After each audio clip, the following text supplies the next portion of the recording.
All right, ladies and gentlemen, we are live once again with the Sputter Games. Thank you for joining me. I am Dave, or as I am known around these parts, DM Dave. You can find me at Dave's World Games on Instagram or at Dave Spath on Facebook.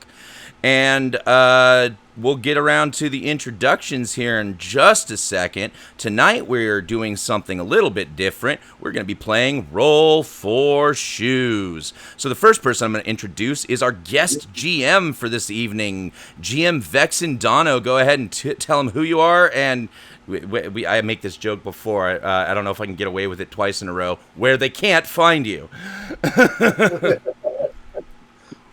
Hello, everyone.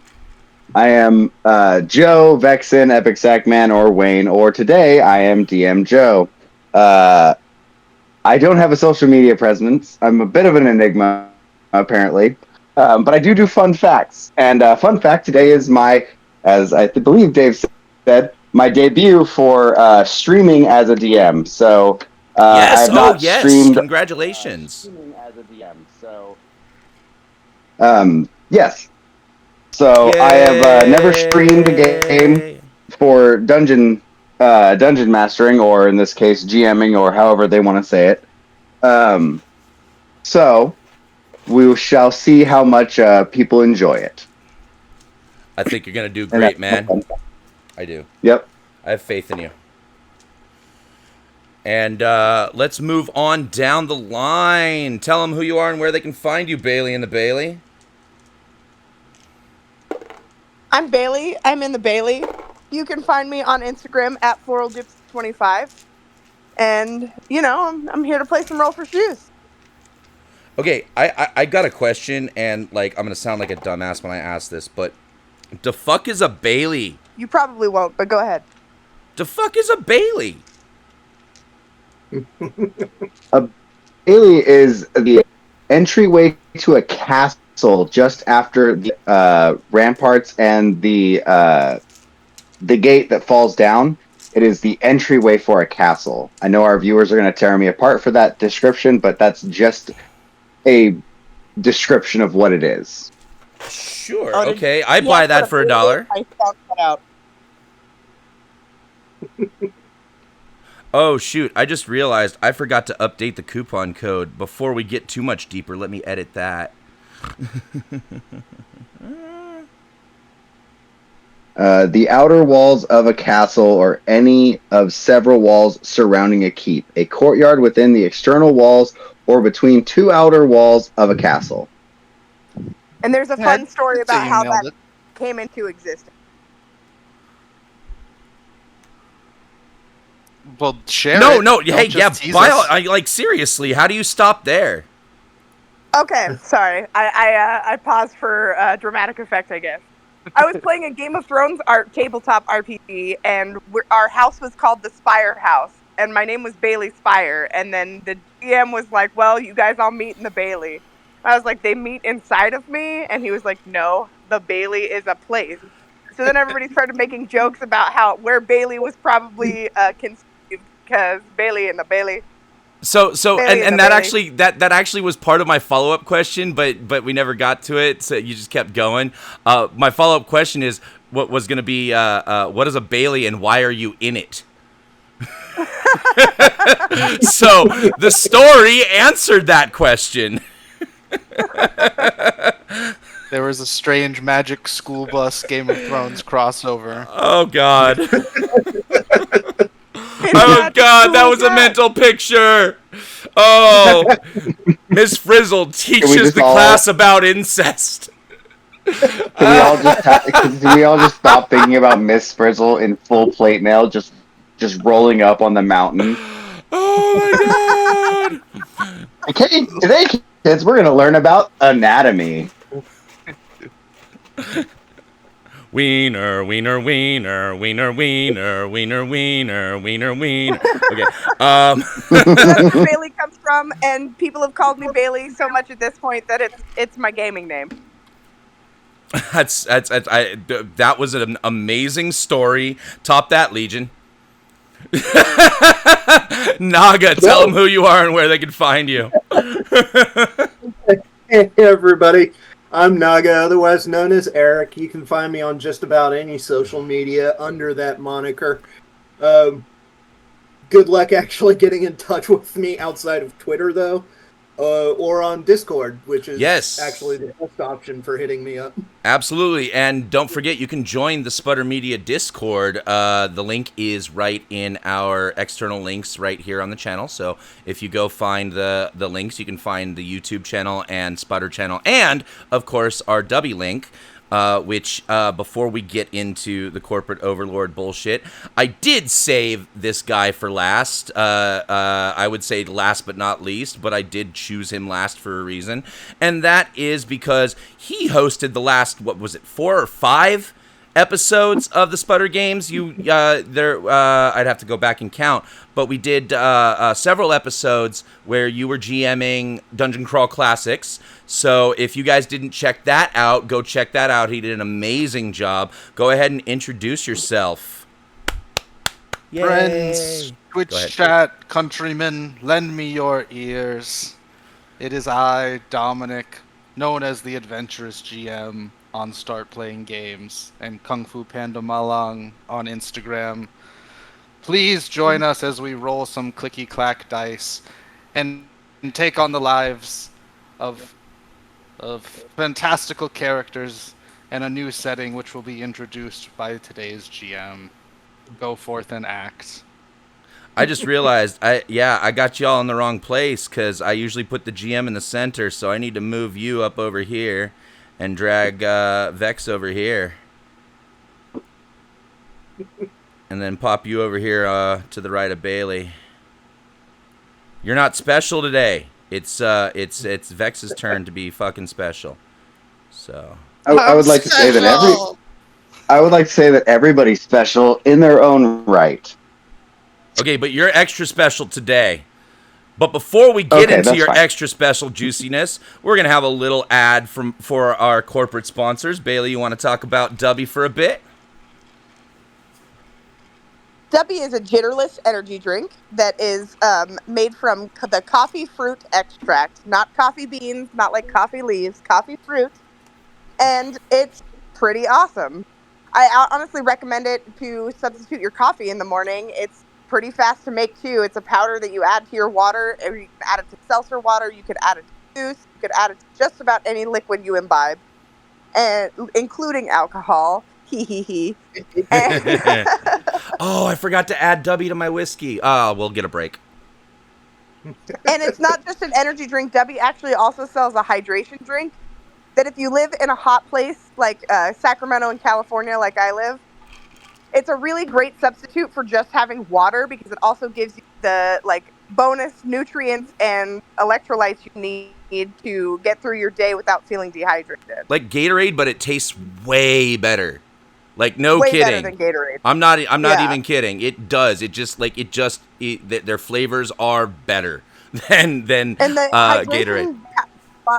Thing I think costs something like $20, maybe $25, and it comes with like 40 drinks in it. Mm-hmm. So if you are buying Gatorade anyways at $2 to $5 per Gatorade, you can save so much money by buying a Dubby hydration You're gonna have to excuse me for 1 second. My son was showing off the sand boas when his friend came over today, and he left the lid off. Hold on a sec. To jump on that Dubby expose, as a blue collar worker, I can fully attest that Dubby does taste better than Gatorade. I happen to drink a lot of Gatorade and a lot of Dubby throughout the summer, and getting into the hotter summer days now, Dubby tastes a lot better than Gatorade, and it definitely doesn't leave you with that silty, chalky taste in your mouth that most other powdered drinks give you. It is much smoother on the palate than a lot of those other powder-based water additives are.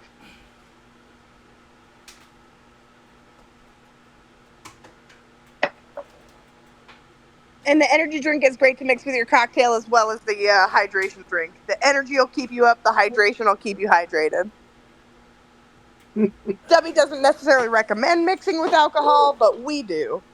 We do. I mean, hey, the other corporate overlord isn't here. So. Oh, sorry. He's back. Never mind. I was going to say, I'm glad I spotted that because though they are sand boas and they are inclined to burrow rather than climb, that doesn't mean they don't get curious. We just are halfway through the stream and we hear like the sounds of Dave being choked to death by a serpent. Oh, dude, no. Sand boas, literally, they can fit in the palm of your hand, man. These are tiny, tiny, tiny snakes. Look it up. Look it up. That would have made their murder all the more impressive. It would have made quite for an impressive murder on my. If they manage these things eat baby mice that still have skin over their eyes. That's how small their food is. Oh, these are cool looking snakes. Yeah, and mine are anery morph, and I have an anery morph and an anery stripe. So instead of mine being orange and black, they're black and silver. Ooh, oh, that's pretty.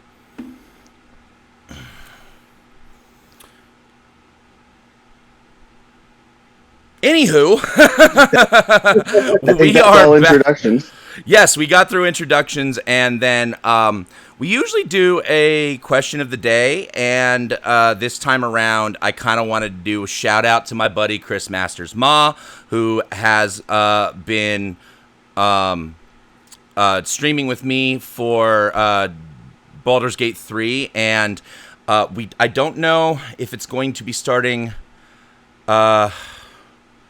Well, be on the lookout. We are starting a new show titled The Madness of the Multiverse, and it will be on Monday afternoons at 2 p.m. on every Monday. So be on the lookout for that, and Chris Masters Ma is joining the cast for that. But what I wanted to talk about was his movie. That's what we were talking about a little bit in the chat, and specifically... he's starring in a movie. We were talking about it last week. The Land of Bad, featuring Milo Ventimiglia, Liam Hemsworth, Russell Crowe, and Ricky Witt. Somebody's gonna correct me. I'm sorry if I butchered Ricky's name, but I think is it Ricky Whittle? Ricky Whittle. Oh, I hope I got it right that time. Anyway, it's a fantastic movie, war movie, and Chris stars the character in the movie. He's the MacGuffin that the Special Forces soldiers are trying to rescue. So it's amazing. Everybody should check it out. And some of us watched it this last week, and I wanted to talk a little bit about it. Just what was your experiences with it? My first thought was... for the actual question of the day was I watched this movie and I learned that it was a low budget film, which I assumed it was a low budget film because, it's not that it's straight to Amazon Prime. It didn't hit the theaters or anything. But when I was talking to Chris about it, he told me, he asked me, well, how much do you think the movie cost to make? What do you think the budget was? And I was thinking okay, well, you said low budget film. I don't know what Hollywood movies cost to make. I said maybe $7-8 million or something. Is no. Anything under $40 million is considered a low budget film. And he told me this was $18 million to make, and I was just like, whoa. And my question was, what do you guys think about that? So whether you've seen the movie or not, I want you to weigh in on this low budget movie concept, and how much this movie was made for, how much movies are being made for, and whatnot. So everybody might have an opinion or commentary about that, regardless of whether or not they've seen Chris's movie yet. Go check it out, seriously. But I was genuinely blown away when I learned that this movie was made for so little. I don't want to share my actual... I want to hear from you guys before I conclude my thoughts, because I don't want to feed any of my thoughts about it to those who haven't seen the movie yet. So let's start with you, Naga. I know you saw the movie. So let's talk about that first. What was your impression of Land of Bad? I absolutely loved it.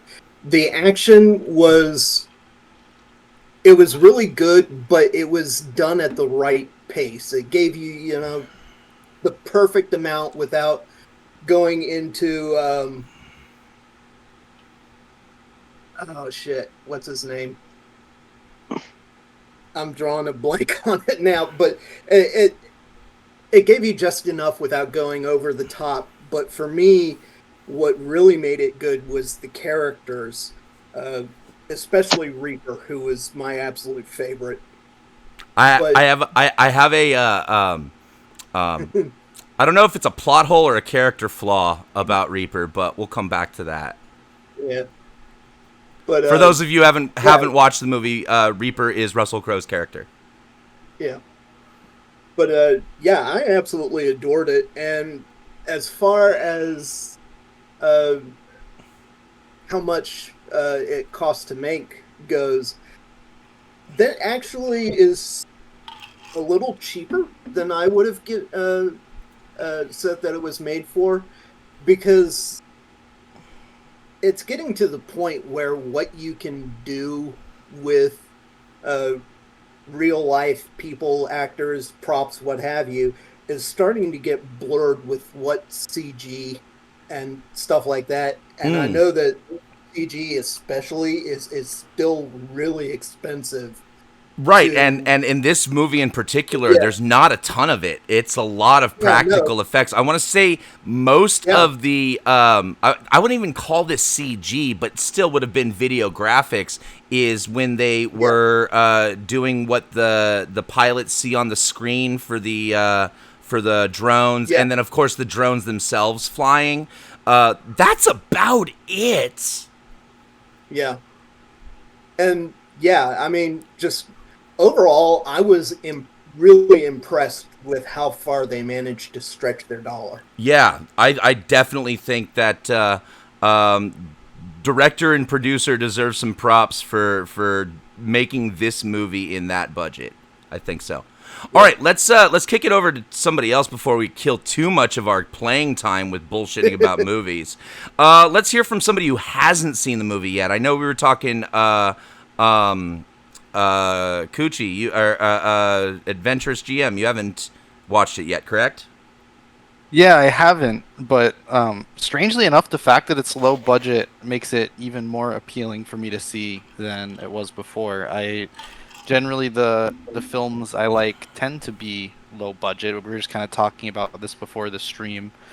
I find high budget films that I enjoy to really lean into the spectacle aspect of film or theater, where there's just like a lot of really incredible stuff happening on screen all the time. And while I like a film like that every once in a while, I find that low budget films tend to have like much better acting, much more kind of intimate, thoughtful scenes, and generally, kind of make up for in their writing and stuff like that what they lack in raw production resources, which is generally a more like that's kind of what I like more. So I'm really looking forward to watching it. And yeah, I personally, I find, I would just kind of got curious as we were talking about this, and I was searching, and like most of the movies that I really loved that I've seen in the past couple years had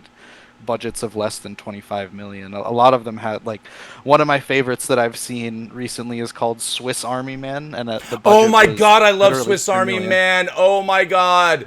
It's literally just 2 hours of Daniel Radcliffe farting, but it's fucking amazing.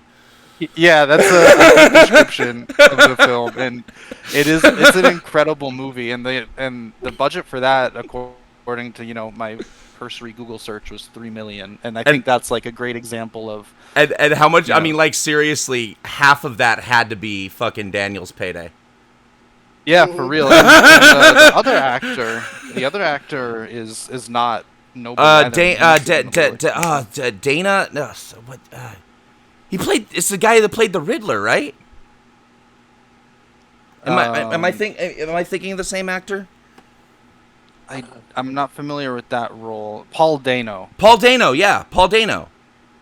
Yeah, he played the Riddler in the Batman, the one with Sparkly Nuts Pattinson.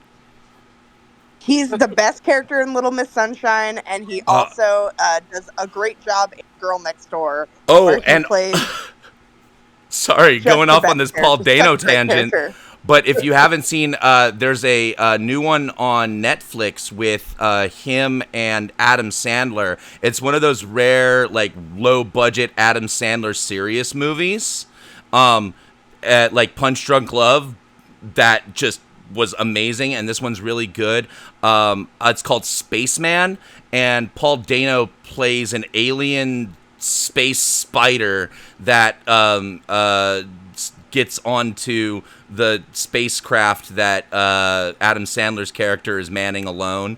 And so it's just him having these existential conversations with this alien spider that's voiced by Paul Dano, and it is like it's gonna touch your heart. It really is. You're never gonna feel for an alien space spider more than you ever have in your life after watching this movie.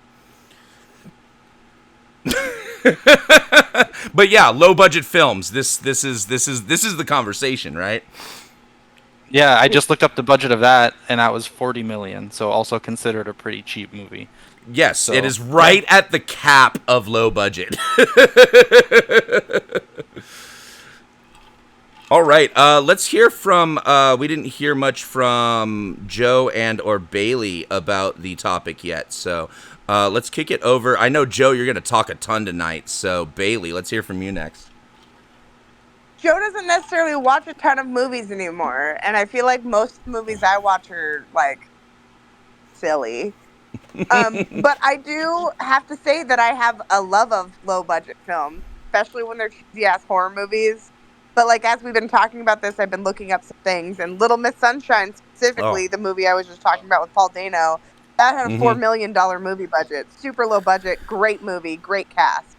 I will say the low-budget cap was probably lower then, but not much. Yeah, that was definitely still was a lot under. Lower, if we're being yeah. Honest. Well, no, like maybe if I had to guess, like 20 million instead of 40, but still. I think it came out in 2004. Yeah, that's 20 it's years ago. That's 20 years ago. You never say that again. Another movie I looked up with a super low budget, I'm sorry, guys. Appropriate for the time, was Clerks. Because I was like, low budget. Oh film. Yes. This is the lowest budget film I know. That is the lowest budget film I know, because what was it? He made it for $27,500 on a credit card. Yeah, just below $28,000. That's crazy. Now, Clerks 3 had a much bigger budget. He went up there. Made quite yet, but I feel like I'll probably love it realistically. Russell Crowe's in it, first of all, and Legion just said he was a great character, so that makes me more excited.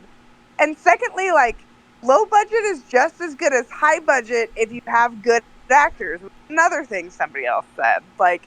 And it doesn't have to be big name good actors. Like, that's not what I'm talking about. You can be a good actor and fucking have never been on a movie screen in your life, but maybe you work on Broadway, you know? Right. And so, and this lineup is Russell Crowe, who obviously he's not at his peak now, but we know how big fucking Gladiator was back in the day. And then we have Milo Ventimiglia, who was the male lead in Heroes. That show on NBC, which was basically the longest running Nissan ad ever. And then there's Liam Hemsworth, who is a fucking Hemsworth. So obviously there's some stuff there. And then Ricky Whittle he played Shadow Moon on American Gods. He was the main character on American Gods. So, we've got some really, really good cast energy here. And I also want to share, Chris told me a little bit about training and them going out into, because they filmed that out in the outback of Australia. Yeah, they were filming that out in the fucking bush. Those scenes where it was looking like it was out in the middle of fucking nowhere. It was out in the middle of fucking nowhere. So, and they actually went and did a bunch of training. Chris himself, while all the other guys were like, training to be special forces soldiers, he was training to be a prisoner locked up in a fucking like 3x3 box. And so he ate nothing but lentils for 6 weeks to prepare for being a POW. Yeah. While everybody else was eating fucking steak and shit. Yeah. Yeah. For the brief period that you could actually see Chris standing, you could tell that. Most of the time when you see him, Liam is just fucking carrying him through the hallways, and you just see Liam with his shirt off, and then you see Chris with his shirt off, but Chris with his shirt off is just like all skinny and on Liam's back practically. Yeah.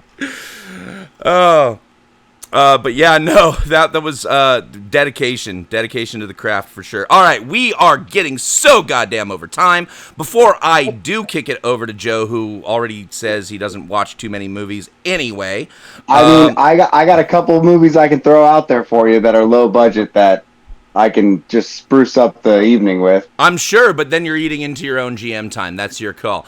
I do want to say, before I kick it over to you and shut up and just let you talk, I want to make sure the audience knows where they can find this movie. It is on Amazon Prime, and when it first released, it was free if you had a Prime subscription, but now with a Prime subscription, it is 99 cents to rent and then $5.99 to buy. But that's opposed to the, $7.99 to rent and $19.99 to buy if you were not a Prime subscriber. So it's only 99 cents to see, guys. So please go check it out. It is worth it. If you are not paying to see it, I don't want to hear about it. I definitely threw them their due. I made sure I paid for this.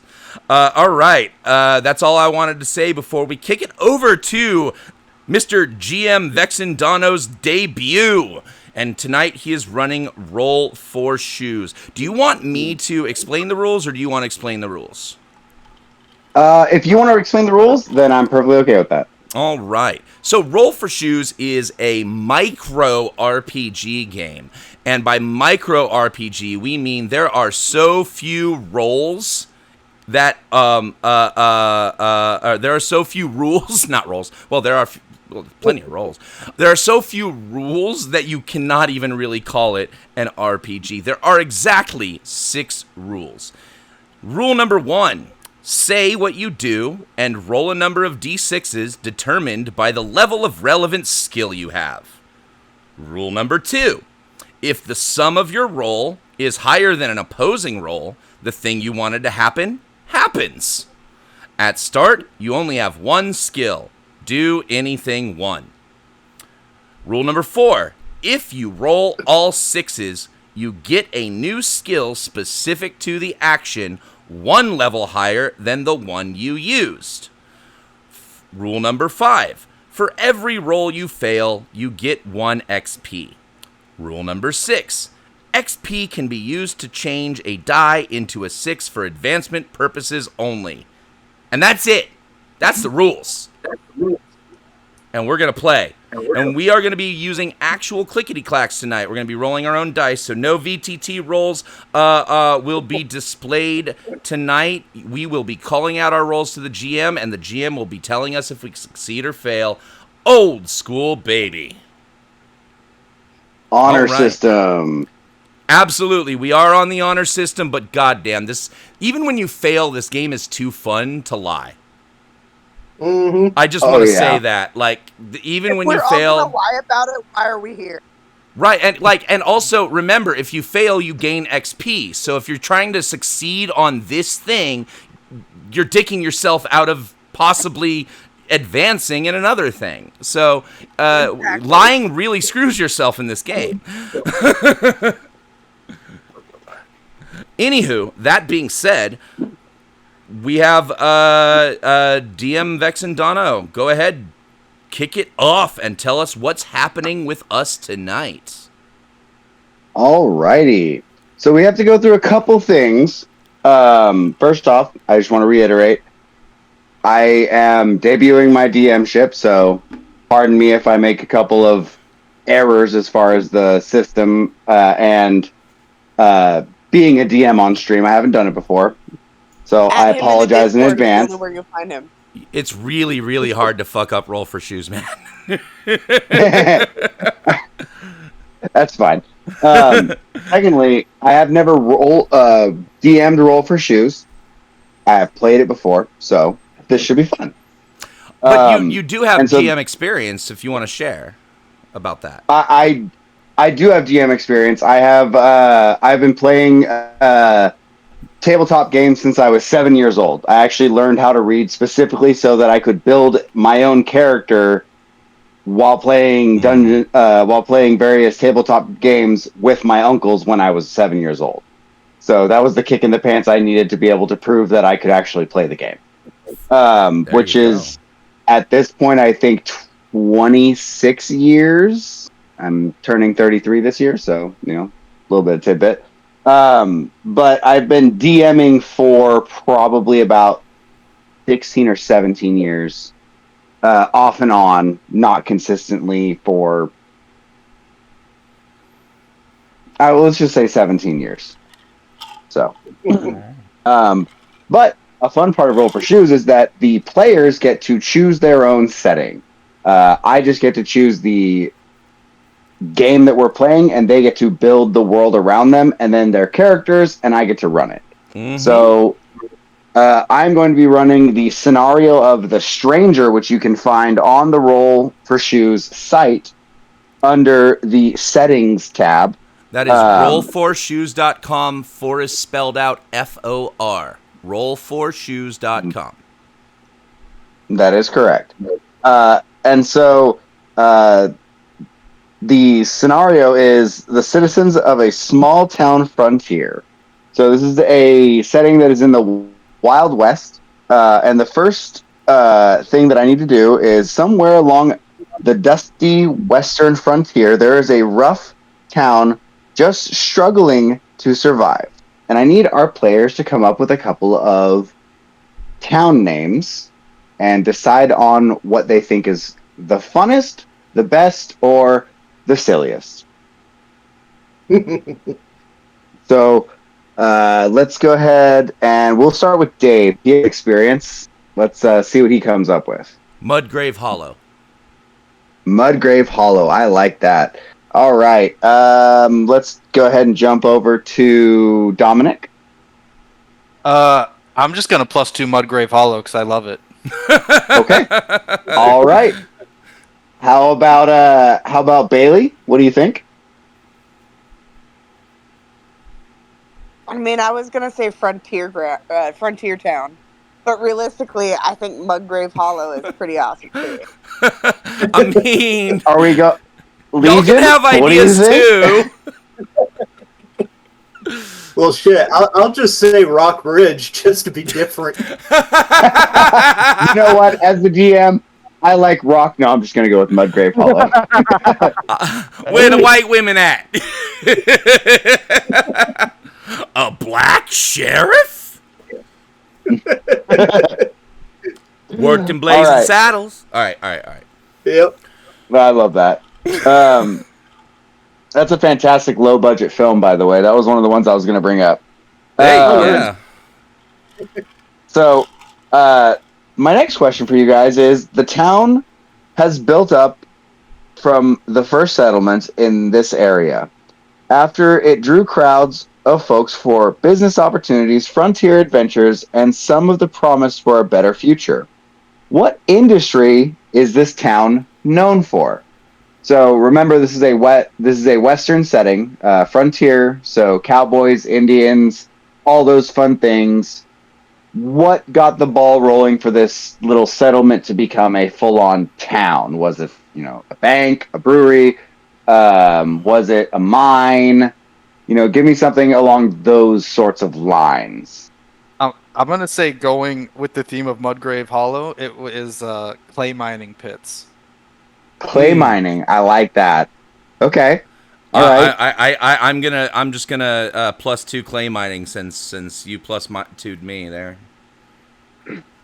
Okay. I mean, brave Legion. is the name, so I was thinking like, mortician services. Mortician services. That makes that gives the town a more ominous feel. Like morticians come here to train. A lot of death around these parts, so we got a lot of morticians. I like that. Okay. So we got clay mining and morticians. Nagatsu, what do you think? The William J. Lepetamain toll booth. Oh man, that's who. The William Jane. What was it? Say it one more time. The William J. Lepetamain. William J. Lepetamain. Toll booth. Oh my god, I want to do that one just because it's so much of a mouthful that I feel like I could fill so much airtime just saying that repeatedly all night. But at the same time, I'm going to fuck that up so much all night. I think our viewers would find it hilarious. So what did we end up with? So we've got 2 for clay mine, we got 1 for morticians, and we got 1 for the toll booth. I think that what I will do is I think I'm going to do a cross of 2. I think I'm going to do we have the toll booth and we have morticians because our morticians get called out to go to other towns. What about clay mining, but a lot of people fucking die here too? I was gonna say, like, you could do all 3 technically. You could do, like, maybe we mine for a lot of clay, and in those empty pits, it's like and we also have the country's graveyard. Earliest turnpike. Yeah, the idea of a Wild West town funded off a toll booth is so funny.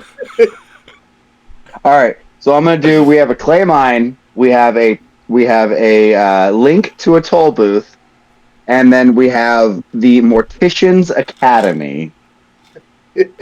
Fantastic.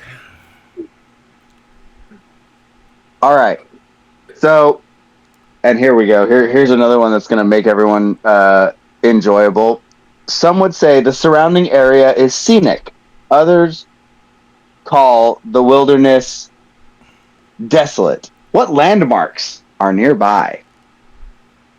So, what landmarks tell people that they are coming close to our town of Mudgrave Hollow?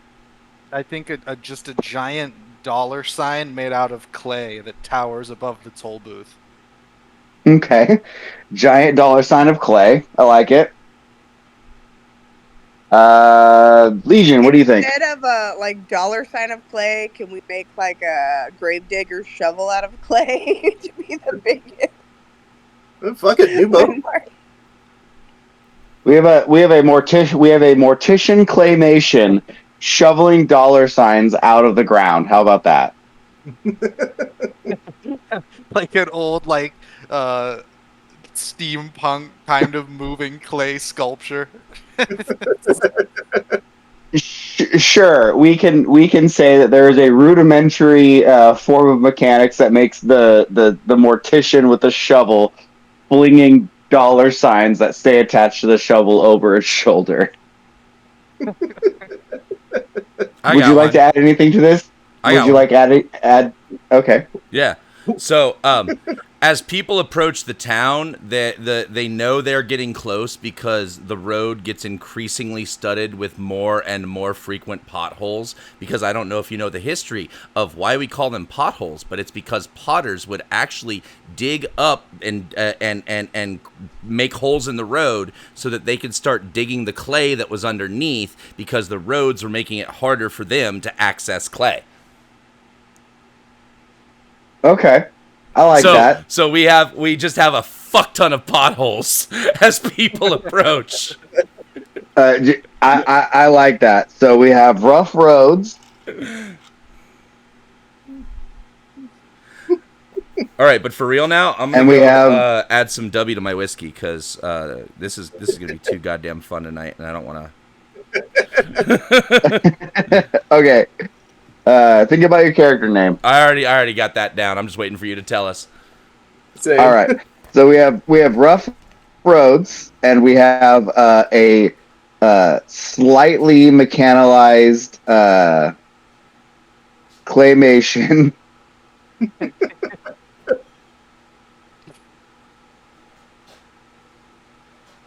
Shoveling dollar signs. Which kind of fits, since I was going to suggest having the local landmark be Warner Brothers Studios. Oh, perfect. It's shoveling dollar signs into the giant water tower that has the WB on it.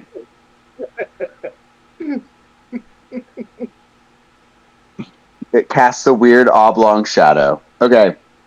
So now what I would like you all to do is I would like you all to, you have a pen and a piece of paper and hopefully some clickety-clackety. Let's get a tackety rocks. Mm-hmm. All right. So I would like you guys all to take a little bit of time and write down your character names and a brief description of what your character looks like. I'm not talking, I don't want, what your character did or whatever thing. I want like physical descriptions of how your character presents themselves on a daily. Western style people didn't have a whole lot of sets of clothes. They probably had one or two, one for work, one for leisure. And when the work ones got soiled, they'd wash those ones and they'd turn those into leisure, and then they'd wear their leisure clothes for work. You forgot think about the third that. pair. The third pair is for Sunday. So it's and church. We don't talk about Sundays. It's the church. Yeah, I'm just saying historical accuracy. There's a reason why they have the phrase "wear your Sunday best," right?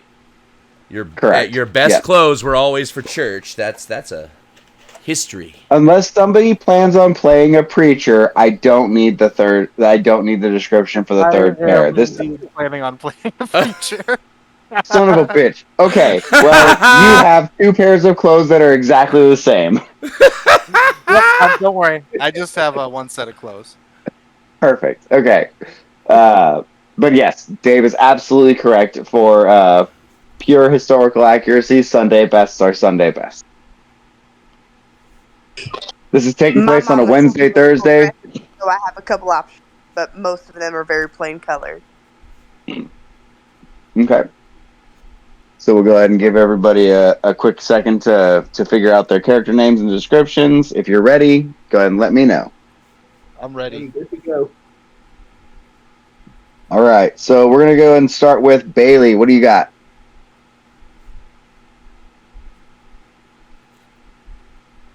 My name is Darla Chastain. I have raven black hair and bright green eyes. I wear battered short dresses with a full skirt and a waist apron, and I always carry a pistol. I just wear my hair down like a big cloud around my face.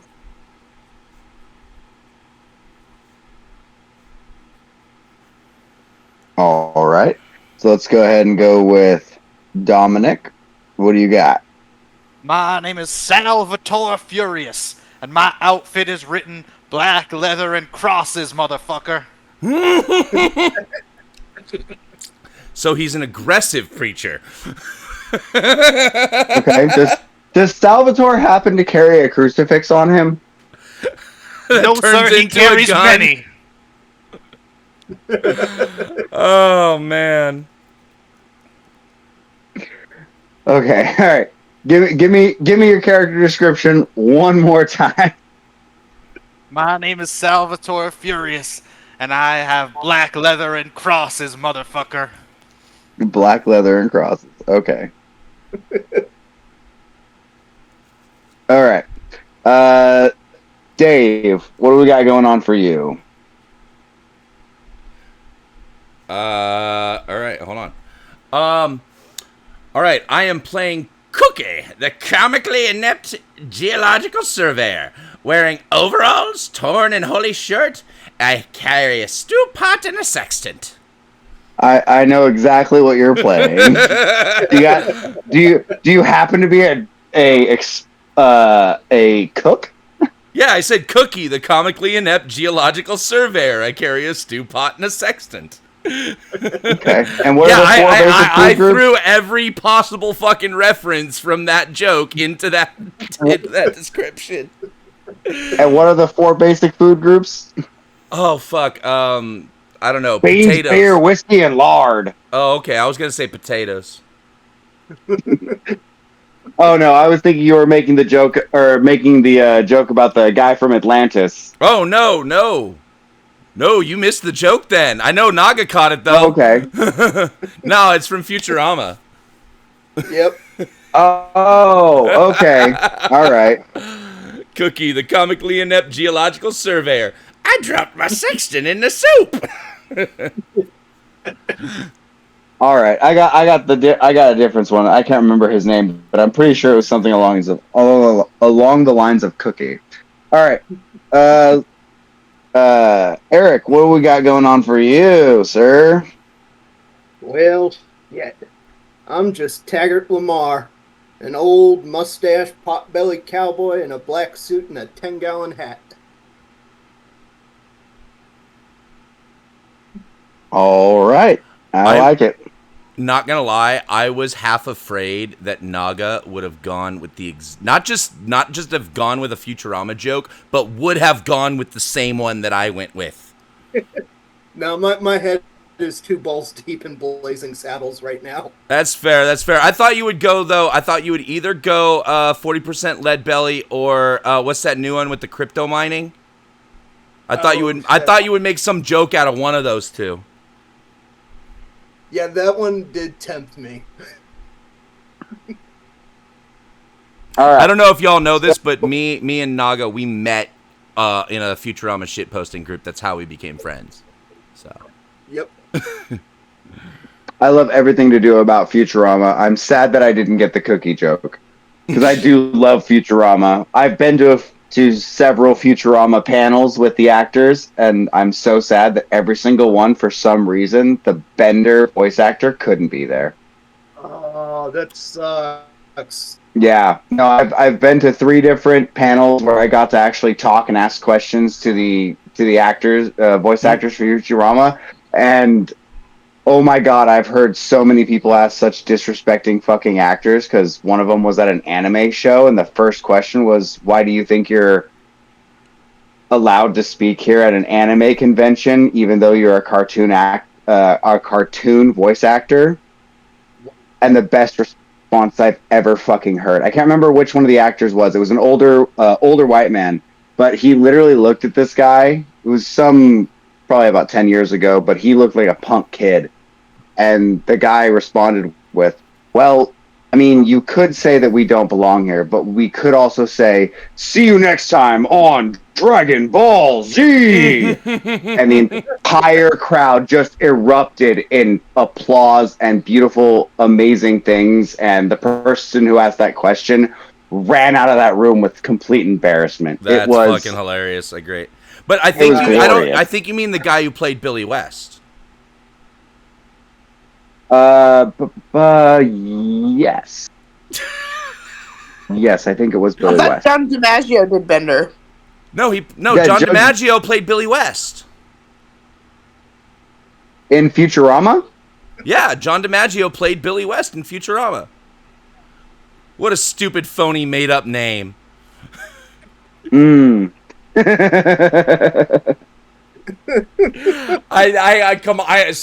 That joke was so niche. It was basically just for Naga. Fair enough. All right. Well, let's go ahead and get into the last prep question for this scenario for everyone. I would like to know what all of your guys' I would like to know a couple things about you guys. Hobbies, interests, and what do you guys do spending your spare time on the frontier? So, what do you do? What does your character do during their spare time when you're not working or surviving? We'll go ahead and we'll start with Cookie. Cookie spends most of his spare time adding to the pothole problem. Digging out the roads. Perfect. Yes. Yeah, that's his leisure time.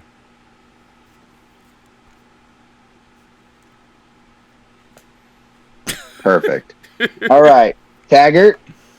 What do we think over there, Taggart? What does Taggart enjoy doing for his spare time out on the frontier?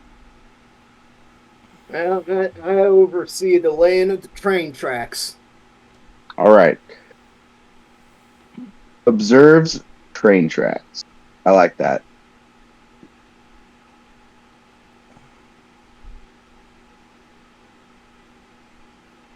I like that. All right. Miss Darla, what do you do on your spare time? Darla likes to play piano and dance at the saloon she works at. When she's not on the clock, she's playing piano, working or playing for tips. But when she's serving beer, she's serving beer.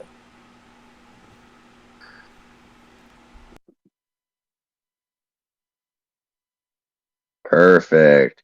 And Salvador Furious, the most passionate clergyman this side of the Mississippi. Yeah, Salvatore spends all of his free time when he's not trying to convert heathens, trying to find the perfect mixture to add smoke effects and sulfur scent to his fire and brimstone sermons. Oh, I feel like he gets along great with the morticians. Okay, so I'm gonna say dabbles in chemistry and pyrotechnics. Sure. All right.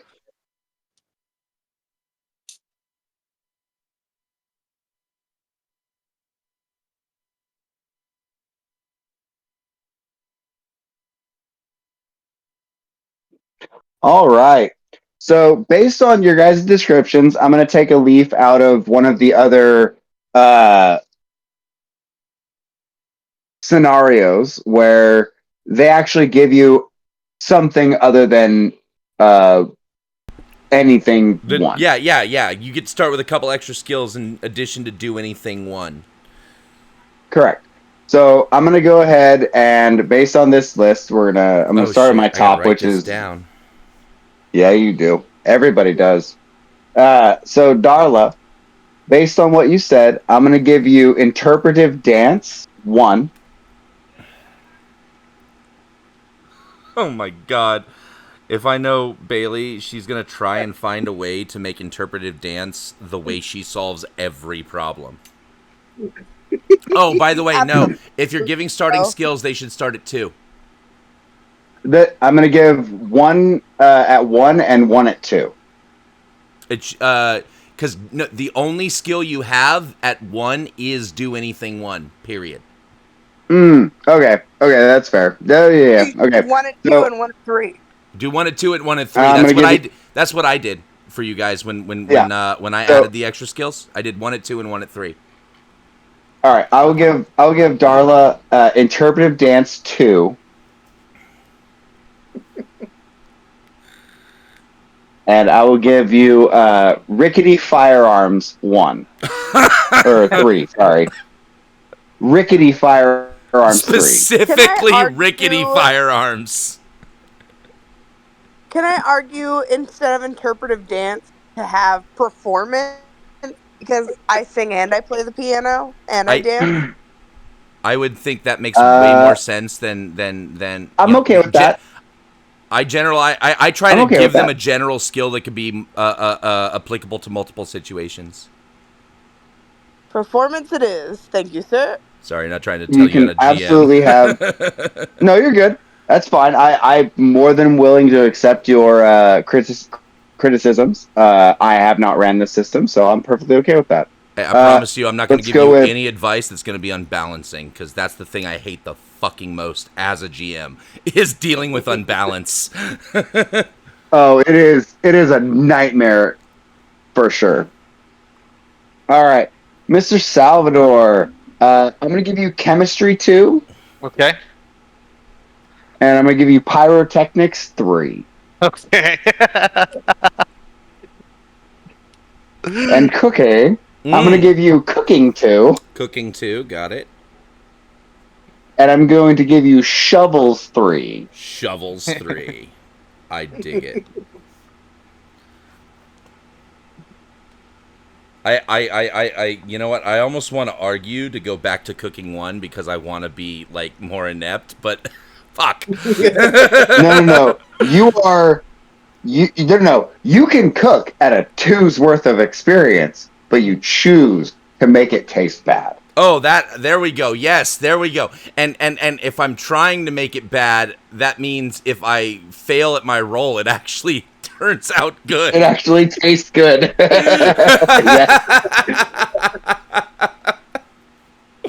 All right, I'm down. Right. I got it written down. All right, Mr. Tager, I'm going to give you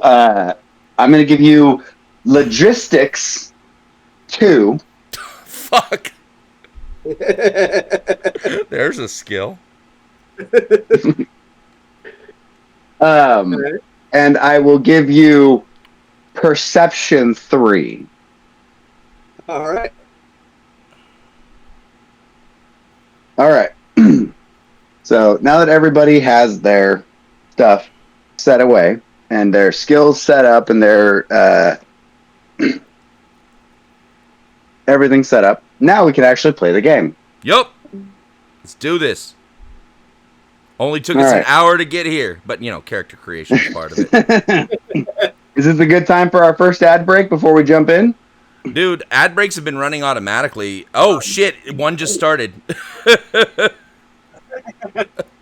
By the way, if you want to avoid ads, remember you can subscribe, and if you are live viewing, the ads just don't pop up for you.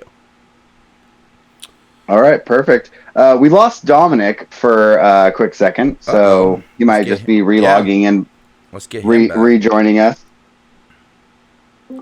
Oh, there it is. We go. And there he is. Perfect. Nice. Dominic, are you there? Yeah, well, I will say I've got him connected on my end through OBS, so I know he's there. All right, cool. So, well, I do still want to hear from him. I was. Yeah, I just want to hear a quick snippet of his voice to make sure that he can actually hear us. And we can hear him. Yes. All right, buddy, you might have to turn it off and on again, because... Yeah. Or you're muted, one of the two. He's not muted, or at least not as far as Discord says. Yep. God damn it. Well, hey, that was a perfect time for our ad break, as we had the delay of Dominic. But again, if you and also I was talking during the ad break, and I didn't say this part out loud until I already clicked it. If you want to skip those ad breaks and just hear us bullshit in the background when they're running, you can always subscribe, and then ads are disabled for you. But yeah, no, we need to get Dominic back. What the fuck? Dominic. Ruh-roh. I'm gonna be a little upset if we lose Salvador Furious. I mean, well, odds are we probably didn't lose him. He just needs to do whatever he needs to do to reconnect. But I also don't want to start without him. Like, fuck. How about we just take a quick bio? Yep. Yeah, let's take a quick bio. Take a couple minutes. All right, ladies and gentlemen, we are going to go to a quick break. We're going to take a 10-minute break here, so stay tuned, and we will be back.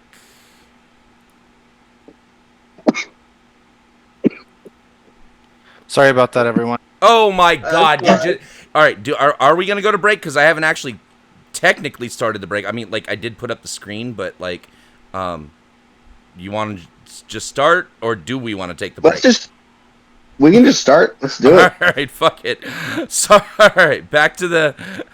Sorry, let me get back to the right frame. No breaks for you. Only work. Well, yeah, I know. I'm just saying, like, I was in the middle of transitioning, and then he pops in. All right, we're back. You're good, Dominic. We got the right screen up. We got the right screen back up. All right. So, the camera pans into a beautiful little frontier town, surrounded by, what else? A giant clay mine, graveyards, and roads filled with potholes. And there, oddly enough, is one very curious figure literally chipping away with a shovel at the road as we speak, as we pan into the city, or the town. We have rickety clay and wood structures going up. There are cactus up in the distance. Honestly, it feels quite quaint. It feels very normal for a Western style frontier town. You have ladies walking around the street in their fineries. You have workers wearing overalls and dirty clay covered clothes coming in from the mines. It's a nice little afternoon. Work is slowing down.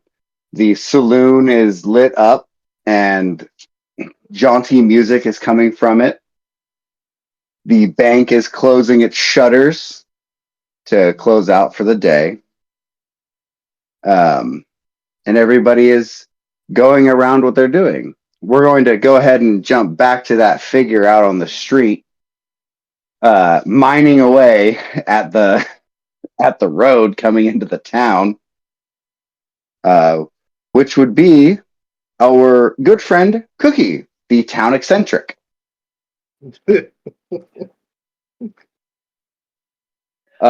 Cookie, you are currently digging at the road, trying to get a little extra for your haul. Yeah, I'm trying to get a little bit more clay because, as I know, the quarry is fairly mined out, and also lots of people are digging in that quarry, but not as many people are digging in the road, or at least not as many people have the gumption to go ahead and do so. So I'm gonna just start shoveling that clay into my stew pot because I use the stew pot for both.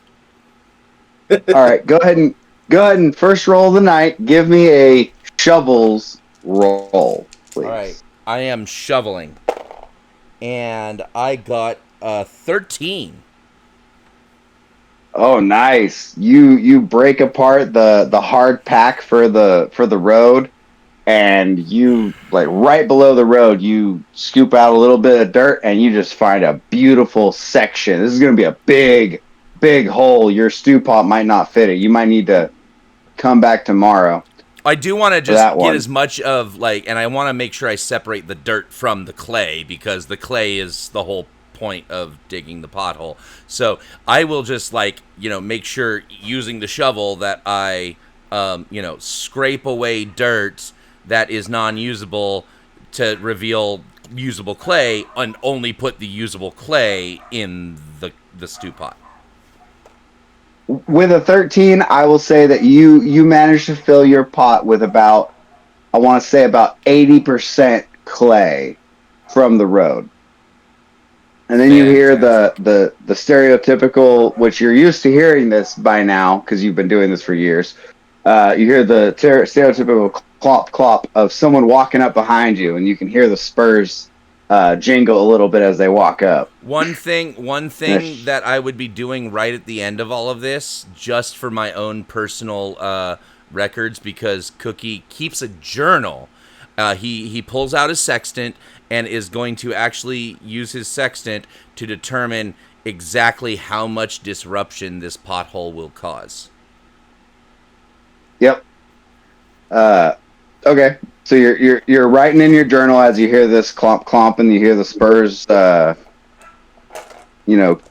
twinkle behind you, and shadow falls behind you as you're on the eastern side of town at sunset, and you hear a slight cough, and you have a smell of a cheap cigar behind you. Mm. You hear okay. Well, what are you doing here? I would probably just. Oh, so he just clearing his throat, right? Yeah. All right, I'm still just taking my measurements and writing in my journal. Okay, are you destroying the road again? No. And you recognize the voice. Oh, whose voice is it? You recognize the voice. This is the sheriff's deputy. The sheriff has been out of town for a while, about probably a week at this point, and the deputy has gotten a bit too big for his britches. So he's been trying to, pose the imposing figure, but he's a portly old man who smokes way too many cigars and spends way too long chased around that Darla girl at the saloon. So my response is, Cookie. oh no, of course not. I'm just trying to fill in these potholes to make them a little bit easier for travelers. And I'm gonna go ahead and try and deception that one. So I guess that's a do anything one. Yes, please do anything one. A 2. A 2. All right. I also got a 2, so I will go ahead and give that one to you for a tie to the defender. Well, no, yeah. Remember, no. When you tie, you kind of succeed, but you kind of fail. So you still get XP, but it doesn't. Yeah. And then I would doesn't like quite to work. Yeah. So if I kind of fail, then I would like to turn this XP. I'm going to turn this die into a 6 and get deception 2. Okay. Yeah, absolutely. So all right, Cookie. That was a demonstration of how you fail and earn XP and then turn that XP into a new skill. That is how you play this game, ladies and gentlemen. Yes. If you fail a roll, you get an XP, and if you're rolling a do anything, you can automatically use that XP to turn a roll into a 6 so that you can turn that into a success. However, if you're rolling it doesn't. It doesn't turn it into a success. It's for advancement purposes only. That's the key. It's for advancement purposes only, not necessarily a success. That's the key. So, yes, you are correct. However, if you have literally 4, one of only 6 rules in the game. Yes. All right. Continue. Yes. If you have a 4 in a stat and you fail and you choose to use that XP, you can't advance that skill unless you have, 3 6s. However and many. XP. Well, however many XP to get you to need. all 6s. Yeah, exactly. Exactly. However many XP to get to all that 6s. you need. Mm-hmm. So. Bingo. All right. He kind of stumbles a little bit looking at your setup going on. He's like, all right. Well, takes a big draw on his cigar and blows out the pungent smoke of a cheap cigar. Flicks it into the hole. He says, all right, well, I mean, at least you brought your own materials to backfill the hole. Go ahead and put the rest of that in your cook pot in there and smooth it out, and I guess I'll not write you up today. And then he stands there, kind of wheezing a little bit in the heat. And then totally Cookie is going to go, just knowing he got away with a lie. Okay. And then we'll go ahead and we'll camera out of that specific scenario, and we'll go ahead and just dive into Salvador Furious. Mr. Salvador, it is a beautiful evening. Sermons are closed for the evening. For the afternoon. And you have been released from your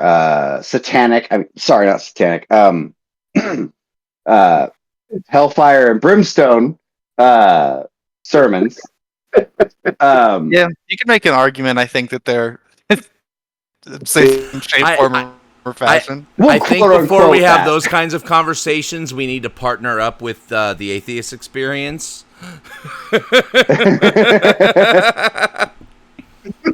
Maybe. But, Mr. Salvador, you have been released from your work for the evening. It is a normal day in Mudgrave Hollow. What are you doing in the town? I'm going to the local brothel to yell at the whores again. All right, so that would be the local saloon. Okay, the local saloon. Okay, and in the local saloon, we also can see, as you walk into the local saloon, it is brightly lit with a candlelit chandelier in the center. There are various tables of poker going on where there are harlots leaning all over certain players who happen to have larger stacks than the others. I flip a poker table. Wait. Do what? When you say larger stacks than the others, were you talking about the poker tables or the harlots? Both. Hey! Yes. What do you do, Salvador? I flip a poker table. You flip a poker table. Okay. Go ahead and roll for flipping a poker table. Roll for furniture destruction. Okay. I got a 4. Do anything one. What'd you get? I got a 4. You got a 4? Okay.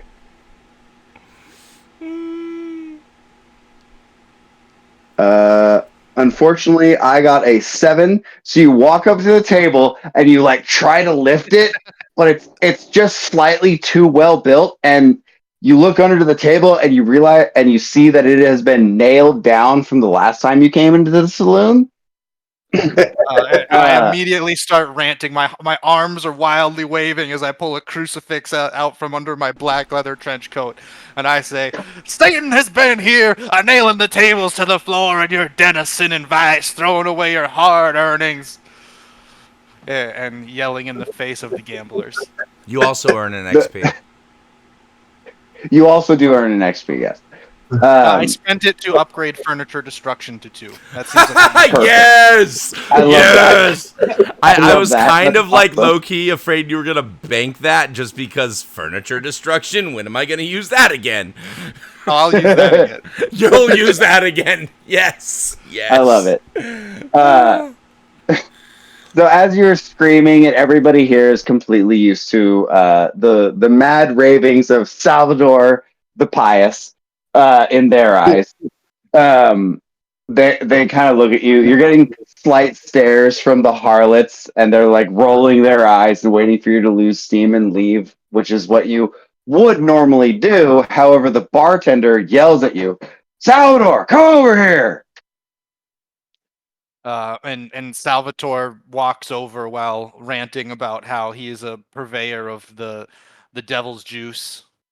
And he pulls up a glass, sets it on the table, grabs out a jug, pours it in. It's a white liquid, and hands it to you. I give it a hearty sniff and try to identify it. Go ahead and roll. Do anything 1 for identify Okay. with smell. 2. Smell 1. There we go.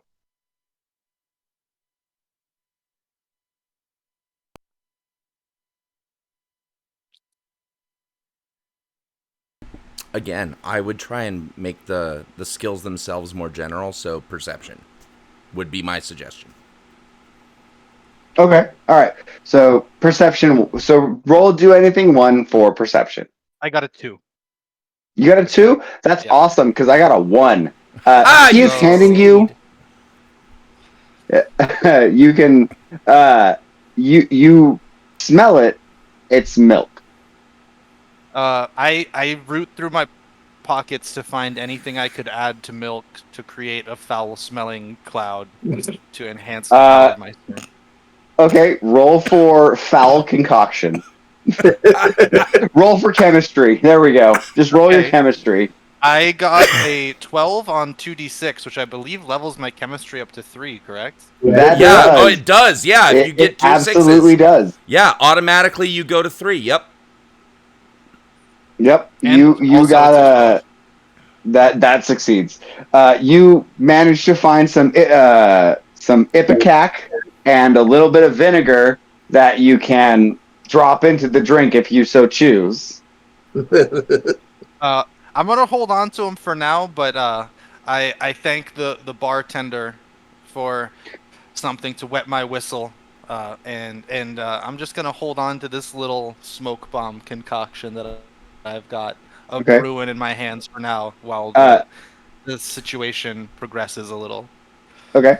He motions over towards a section of the bar that doesn't have gambling and doesn't have harlots. It's actually sort of close to the piano, and motions in that direction, which is currently being played by another one of our players, Mrs. Darla.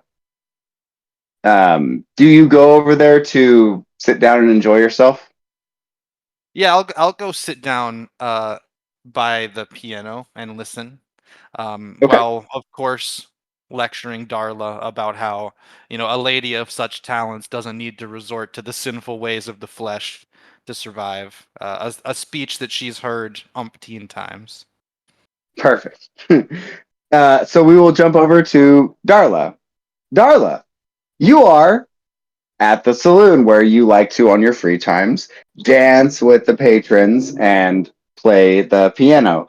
I don't believe that you indulge in the sinfulness of the flesh, which is one of the reasons probably why the town eccentric priest likes to lecture Wait. you.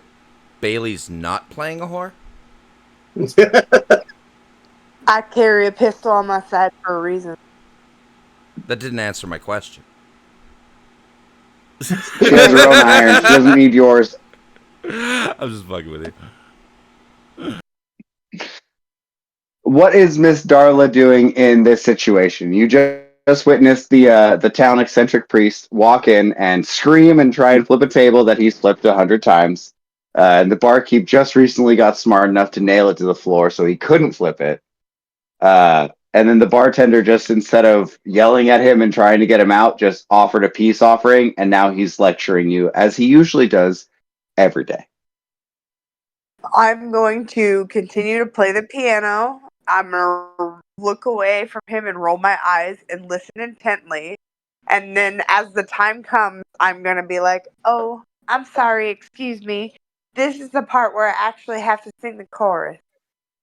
And then along to the tune of the beat, I'm going to sing something along the lines of, make sure you tip your bartender, especially when he lets you on a bender. Oh, nice. And keep going nicely with the tune of the piano as I sing a chorus that I keep continuing with to hopefully deter the priest from lecturing me longer. Okay. So go ahead and do me a roll performance. Performance.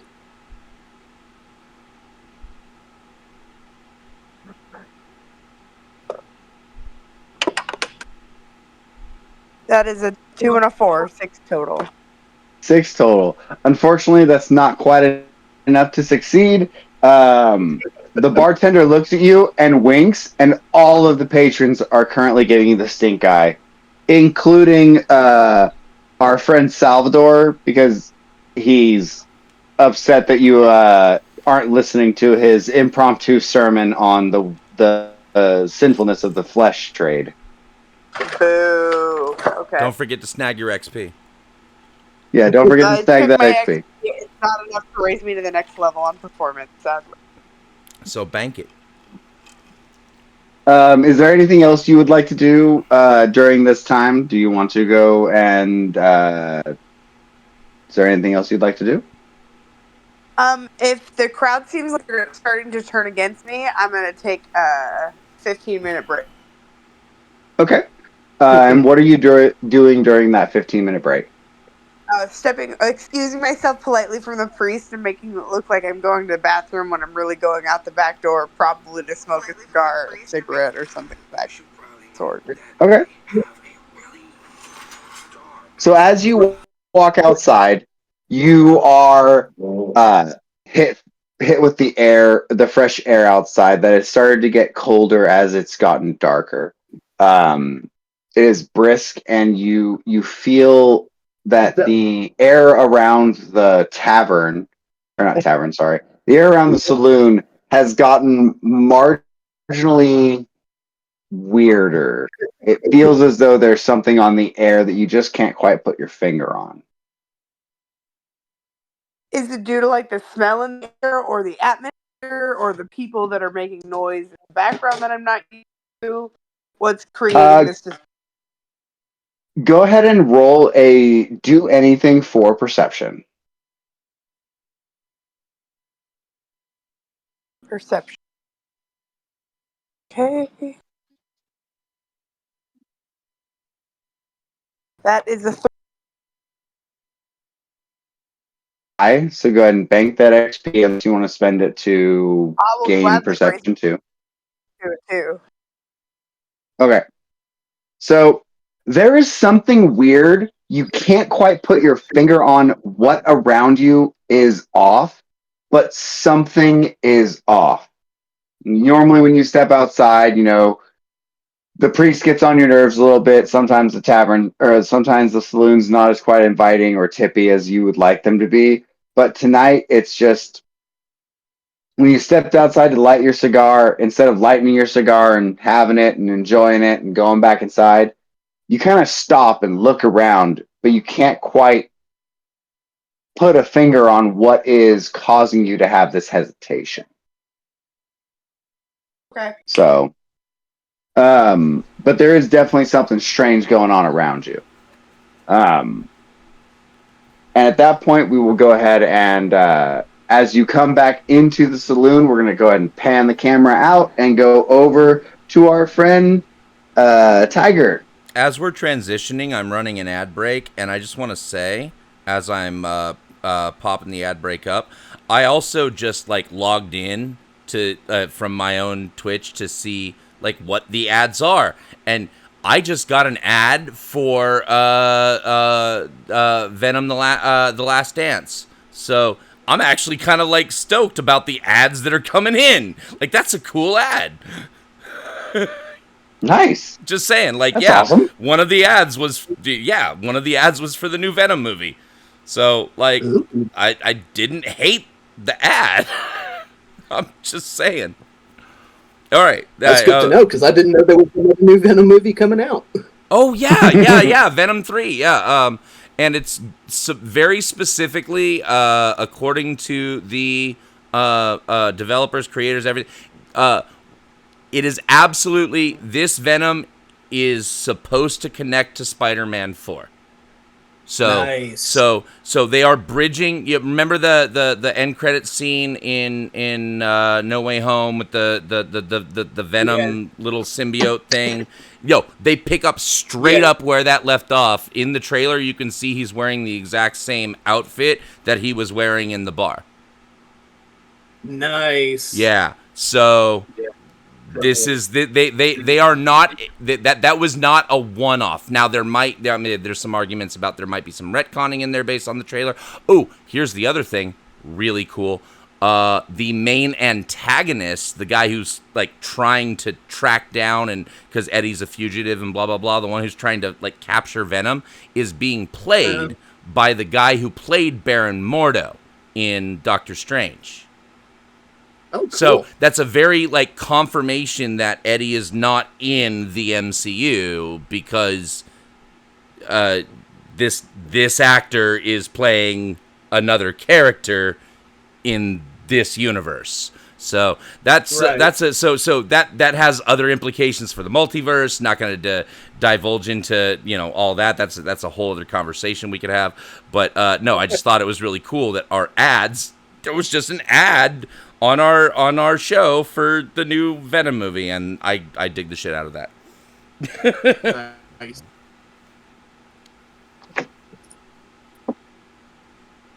Are we back from an ad? Oh yeah. Perfect. All right. So we're going to go over to Tigert. Tigert, it is a lovely evening. You have finished your work, and you are currently standing on what will soon be the new transatlantic rail stop for the toll booth in your city. And you're looking out into the distance, and it's magnificent. There's rolling hills of nothing and cactuses galore. There's a buzzard eating a dead coyote about 20 feet from you. It's awesome. And there's 3 pieces of track that are what you are looking at in this general area. But off in the distance, you can almost imagine what it'll look like when a train comes over that horizon through those crops of hills, and you just sigh with elation, knowing that you're gonna watch that one day. Yep. And it's beautiful. How would you like to spend your evening? Well, I'm gonna do what I normally do and go to the tavern, have a drink, maybe hire one of the prostitutes, fuck with Sal. Perfect. All right, so you're walking through town. There's horse shit everywhere. The young man and the old man who usually go through the town to clean up all the shit during the night haven't quite started their stretch. It's a little early for them, so you're getting all those beautiful wafts of horse manure. Mm-hmm. Um, and you walk into the tavern, and you see that Sal has already beat you to the punch. He's already sitting next to the piano player, giving her a very fervent lecture while she is playing the piano. And you are walking up to wherever you're walking in the bar. So, where are you going? Well, I'm gonna go proposition one of the harlots, and I'm gonna pick the girl whose room I know takes me right by Sal's path. Okay. All right. So the girl you know who goes up the rightmost staircase in the saloon is sitting at a table on the lap of the head miner for the clay mines uh, night shift, who you could have swore should have already been on shift, but he's here, he's drinking, and he's gambling. Mm-hmm. And he is currently sitting next to one of the professors at the Mortician's Academy of Death. Um, and she sees you. She gives you a wink because she saw you looking at. She saw you look over at Sal, and she gave you a wink. And she mimes, "Give me 5 minutes." I'll give her a nod and make my way over to the bar, have some whiskey. Okay. Is your character one of my parishioners? Yeah. From the moment you pass me towards the harlot, I am. I haven't said anything yet, but I'm following you with like my chin on your shoulder, basically, like just hovering exactly right behind you. I don't think I've actually passed you just yet.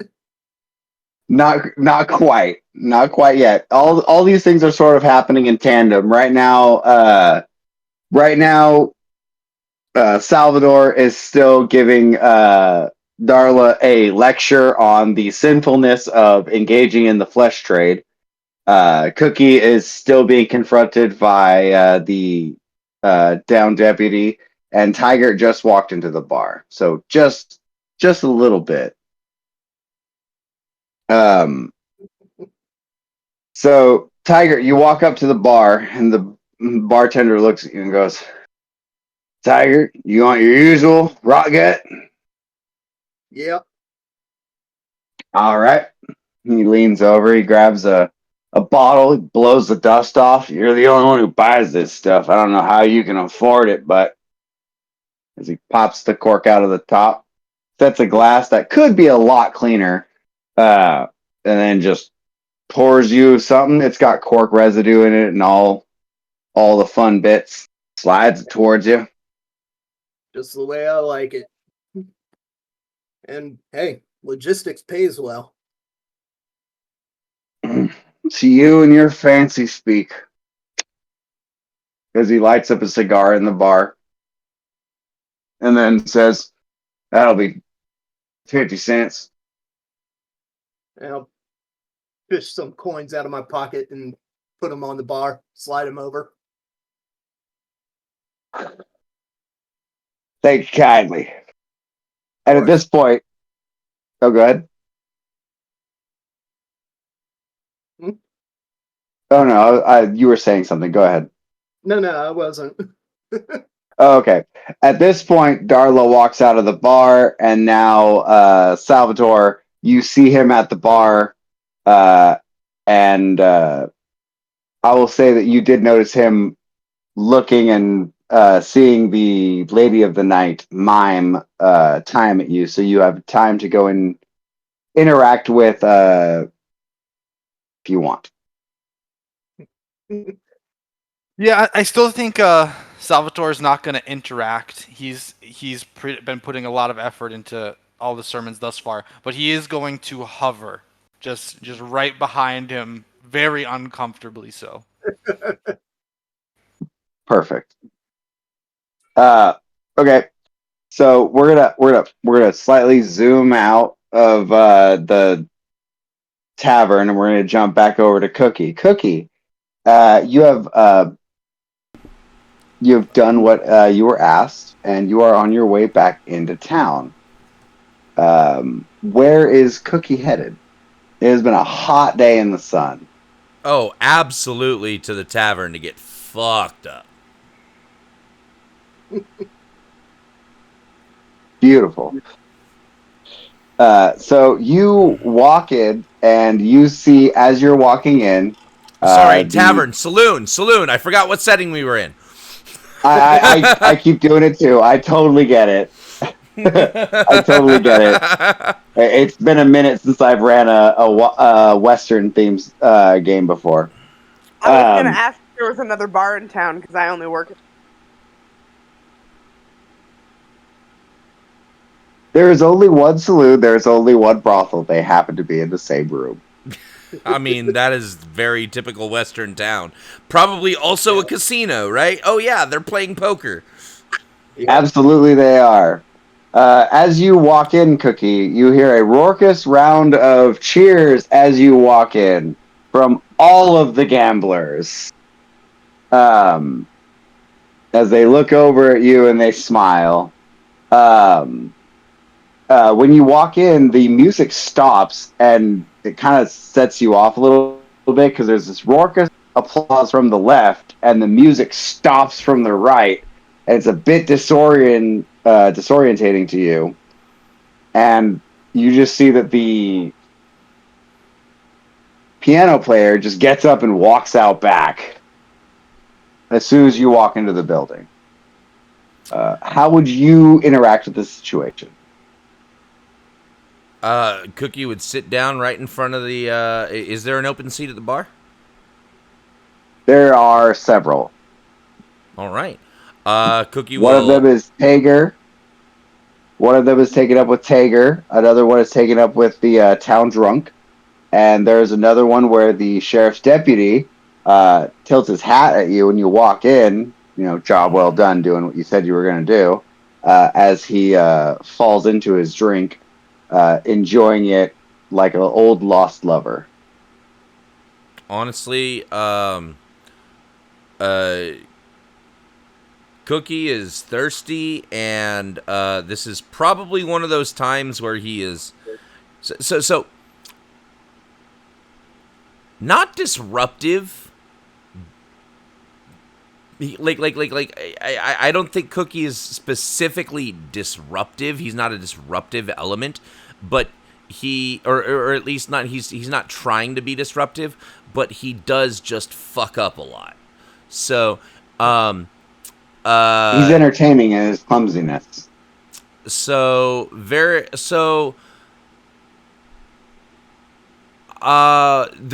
dancer just left, right? That was what just happened. The dancer walked out. The piano player / dancer just left. Yes. Okay, so after ordering some whiskey from the clay I just sold, I'm just gonna play in my head like I did sell the clay. And then after I get my whiskey, I'm going to start trying to play the piano and dance at the same time. Just because it's too damn quiet in here. And I don't know how good I am at playing piano. We'll find out. Do anything one, I guess. I would say do anything one with the stipulation that this is going to be a chaos roll. Wait. Say that again? Okay, do anything one, and I'm just going to say that you're rolling for chaos. Oh, chaos is very specifically the ability that I'm rolling. I love it. Yes. I got a 4. I feel like that's general. 4? You, sir, succeed. Damn it! That And means I don't get to bank any XP towards chaos. sorry, that would be a great one. Unfortunately, I rolled a 2. Yeah, no, I'm So gonna probably try and keep making chaos a thing now. Fuck it. And maybe I am a disruptive element. I wasn't trying to be that, but god damn it. All right. But yes, well, I you're succeed. dancing and playing the piano. You just did a shot of whiskey, and all the gamblers seem to like you for some reason. Um, yeah, you succeed, and everybody gets into it. Everybody Right. starts laughing. They start. The poker players put their game on hold. They get up. They start dancing. It's the bartender looks at you with a stern face and just rolls his eyes. Right. And I want to emphasize this fits, right? Because I'm not trying to fuck things up. I'm comically inept. Exactly. So when you try to succeed, you fail, and when you try to fail, you succeed. Right. so, Oh. Yeah. uh, Yep. There it is. so yeah. No, I like that. That's good. That's good. So you're having everyone having a jaunty time. They're all jumping around, dancing, having a great time. You're not good at playing the piano, but for some reason the notes are just coming to you, and you're hitting the right keys at the right time. That you're bringing up a nice little jig. It sounds like Cotton Eye Joe, but not quite. Uh, If it wasn't for Canajo, I would have been married a long time ago. you definitely got that slur to your words. That just makes the sound proper.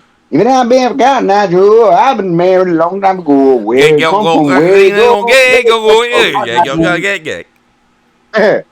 Yeah. So you are enjoying yourself and having a great time. Darla, you walk back into the saloon at this point, having finished your cigar and seeing Cookie, of all people, playing the piano that you're supposed to be playing while you're on break, and seeing everybody up and dancing and just being raucous. And then you look at the bartender, and he's just shaking his head with his head down, like he's already got a headache. There's no reason he should be upset. I would walk into the room, and if the piano's going and the crowd is lively, instead of trying to go to the piano or go to sing, I'm going to start dancing with people in the crowd so that they understand that, Yes! like, I'm excited with them. I want them to be just as joyous as I am. And after I'm Okay. done moving around the crowd, making sure everybody's having a good time, then I'd go try to help the person who's at the piano sing. Okay. Before you quite make your way over to the piano, is Taggart and Salvador doing anything during this raucous display of Comic chaos? ineptitude. Comic ineptitude. Perfect.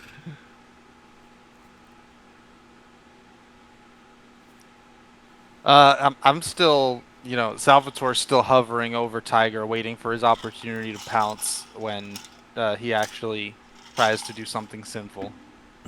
Okay. I'm just waiting for those 5 minutes to be up. During the time of the dance, your harlot makes her way over to you, and she snatches you up to go and dance in the floor with everybody else. And I will offer her my arm and turn around, and I guess see Sal just staring daggers at me. And I'll address him and be like, "Oh, hey, Sal, didn't see you there." Well, You know I'll who see sees you, son? The Lord. He sees Yeah, everything you do, and he ain't smiling. yeah, I'm sure he does. I'll see you at Confess tomorrow. And then I'll just buy him with the harlot. Goddamn Perfect. papists. All right. During this jaunty display of enjoyment, Darla makes her way through the dance crowd to the piano and joins you in the revelry. Can you both make performance rolls? So, Dave, I believe that is a do anything one. And if you want, I can say this is a continuation on your chaos roll if you want to try to swing that since you're not trained in anything particular as far as music. Yeah. I'm probably not going to use performance again, so I do probably want to roll with the incite chaos or whatever you were giving me. Yes, I will. I will let you do anything one for chaos, and I will let Darla help you by rolling performance. So I rolled an 11, but I would love to use my banked point, turn that into a 12, and upgrade my performance to 3. Yes, you okay, can do that because 6 and I 5. will let you do that. Yeah. So that's a 6. I Okay, and got what a did you get? 1. I You got got a a 1. 1. I got a 1. All right, awesome. Well, you I just so got you an guys XP, know, didn't I? you did So incite because I chaos also 2. rolled a 12. Because I also rolled a 12. Oh, and guess what? She only gets to do it for the purposes of advancement, not for success or failure. Correct. So her 11 still rides. Yeah, my 11 still runs. I'm still fail at that point. But I get incite chaos too. I was having you guys add them together because you were rolling in conjunction. So So is that you a guys tie? pass and fail. So But I as you still get to guys, do incite chaos too, right? yes, you still Okay, get to cool. incite chaos too. That's what I wanted. Yep. You do get incite chaos too. So as you guys are playing, and she jumps in with a secondary, she starts putting words into your jaunty tune. She starts singing the female side of Cotton Eye Joe, And and I'm still you going. guys are having a great time. Exactly. You are the entire tavern is on the dance floor right now. The cards have been forgotten. The drinks have been forgotten. The bartender's just throwing his hands up, saying, "God damn it!" Um, and as everything is going perfectly smooth, you get to the part of the song where the beat sort of changes, and at that very point, the shutter doors for the saloon burst open and slam against the walls, which throws off your guys' performance completely. And everything just drops completely silent. And a man walks in with a cowboy hat wearing full black leathers. He's got a full 6-gun regiment on stand with silver embossing on his gun belt, all of them. Walks in wearing a duster and seeing all your revelry. And the mood of the entire saloon just sort of shifts. And he walks in and he looks around. His face is a bit in shadow, and he walks up to the bar and he says, "Whiskey."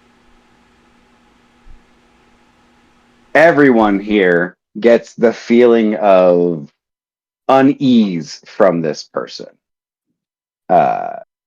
He is just slightly under 6 foot, and you can see his spurs are covered in blood. How do y'all react to this? Wait. I'm gonna eyeball him. Okay, I really want to be clear about this. Spurs covered in blood? That mean he's really been kicking his horse hard? Yes. All right. I just wanted to. His spurs are sharpened. No, I know. I'm just saying, like, I wanted to make sure I caught the right inference that you were laying down. The spurs being covered in blood meant he was really digging into his horse.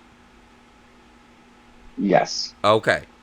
Thank you. That is what the bloody That is what the bloody spur comment was, is that he was digging into this horse. Not just a Mm-hmm. simple get up and at him by making him uncomfortable. It was a dig and run. Mm-hmm. Well, I'm gonna start seriously scrutinizing him and see if I can't recognize him from any descriptions, wanted posters, what have you. Can you do me a favor and roll a do anything one for investigation? Oh, I couldn't use perception on that. No, perception is more of the observation of general things. If you're scrutinizing him, you're more investigating to try and recall a memory. Gotcha. Okay. Ooh, 6. Nice. Go ahead and give yourself investigation too. Yep. God damn it, though. Unfortunately, your 6 does fail. Okay. You don't recognize him. Um, there's something on there that might be a thing, but it's doesn't quite fit. And as you're like staring at him and scrutinizing him, he kind of looks over in your direction. You see something you like there, boy? I got something I like right here on my arm. Well, you better keep your eyes on that there girl right there. You ain't not want none of this. I'll just kind of shrug. And then he goes back to sipping his whiskey. Being a fellow black leather enjoyer, I want to try to identify the designer of his black leather. Okay. Then go ahead and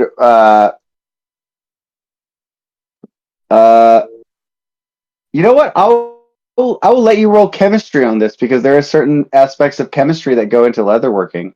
So I Uh, will let you use your chemistry to do this. I got a 17. That's two Uh, sixes and a 5. God, Nice.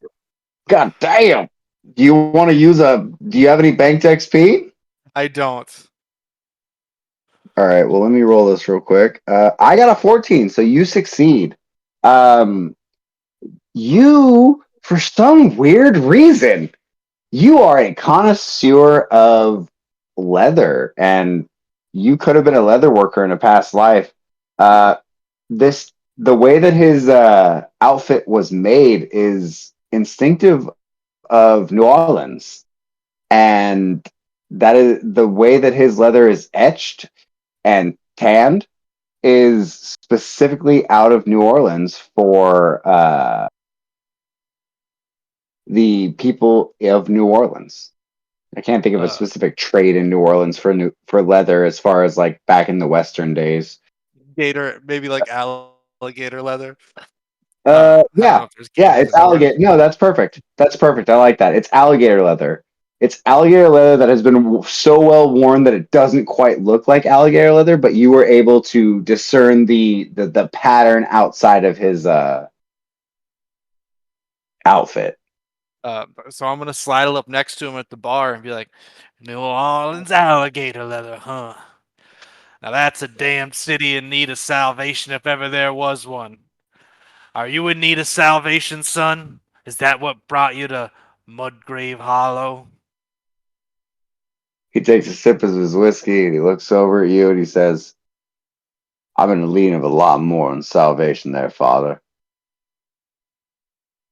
Well, I'm gonna say, well, let's get you started, and pull a crucifix out from my black leather trench coat and press it against his forehead and start He's trying to gonna do grab. some like, okay, He will grab the crucifix before you touch him with it and says, "That's unnecessary, Father.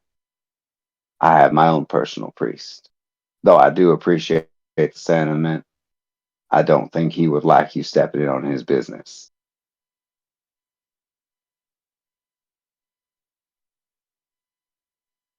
Are you going to try to continue to push the crucifix on his head?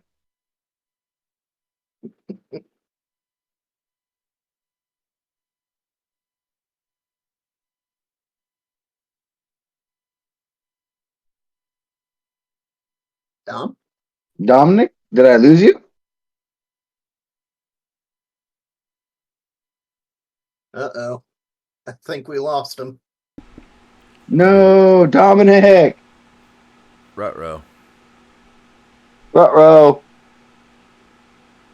Says he's connected. Yeah. All right. Well, this time we legit are approaching a break moment because we're about to be 2 hours in. We're at 150 mark right now. So this actually would be a really good time to take a 10-minute break. Yes, let's take our 10-minute break. All right. Well, Okay. before I did we just reconnect, but I still could use there the we break. go. Okay. Yeah, no, that's fair. No, that's fair. Because this actually, this is a good time to take a 10-minute break.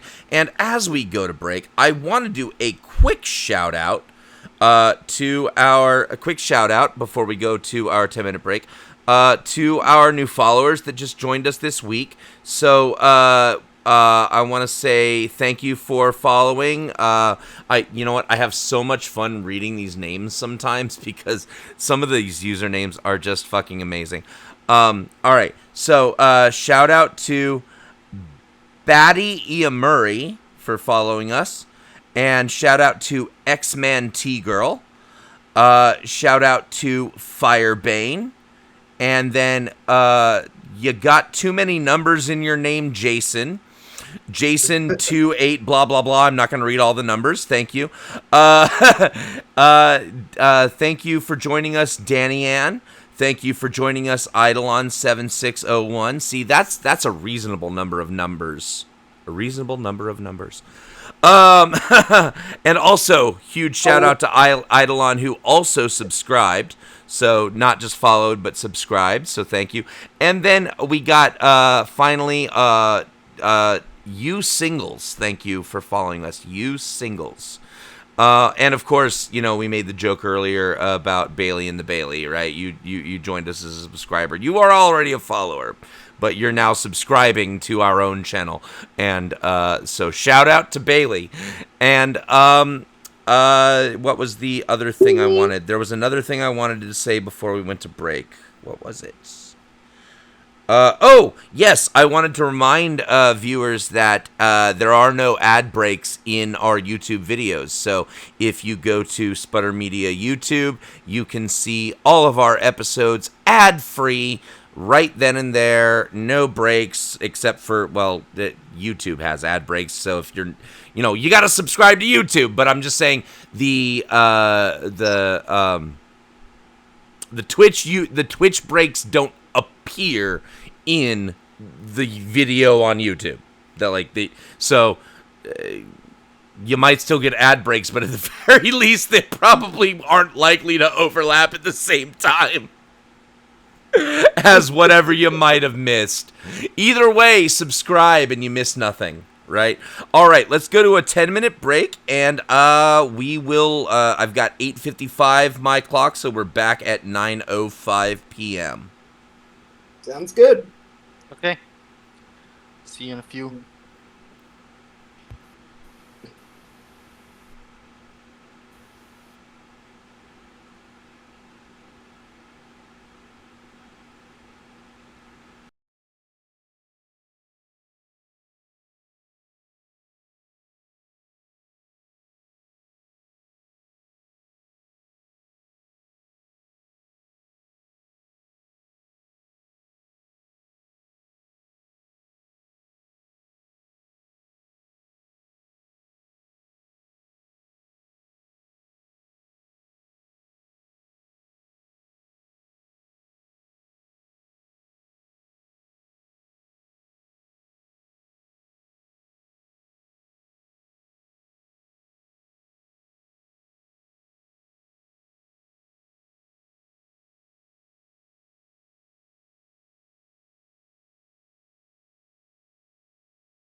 And we are back, ladies and gentlemen. Here we are. Yes, back to the Sputter games. Thank you for your patience. We needed a little bit of a bio break. And it was cool to take a moment to shout out our latest followers and subscribers. So thank you all. And let us go ahead and continue. Bring us back to... what was it? Mudgrave Hollow. Bring us back to Mudgrave Hollow, Vexindono. Oh shit! That rhymes. All right, so I wasn't even trying. That's beautiful. Wordplay is the highest art form. Especially when we it's are back because I'm really exactly. Sputter Media is a 420 friendly stream, and we do live in a state where it is legal. So thank you for Twitch remembering that. Thank you Twitch for remembering that. us. Yes.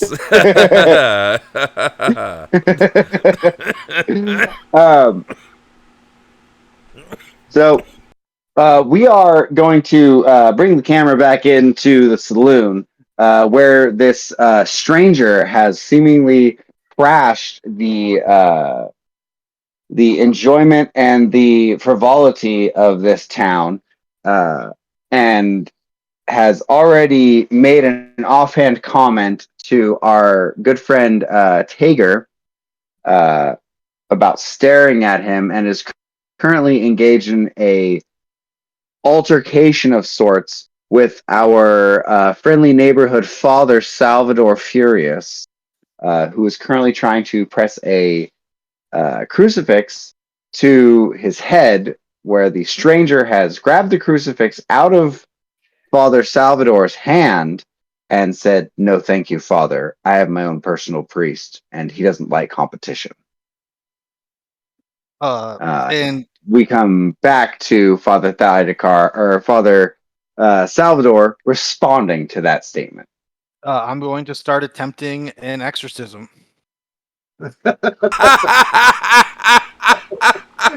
Can you roll for exorcism? Wait. Okay. Can that be his chemical? Can you be his what? Doesn't he have a chemical skill?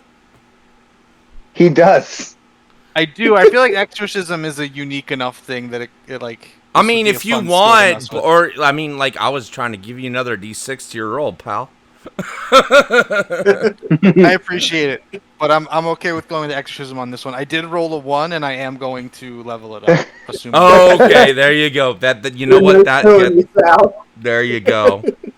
There you go. It fails because instead of holy water in your cup, it's your stink bomb, and you just spritz that over him. I'm going in to lieu start of holy water and start chanting. Oh my god! I'm going to start waving my arms and addressing the members of the saloon and saying that holy water has turned into the sulfurs of hellfire upon the forehead of this man who has come into our peaceful little town.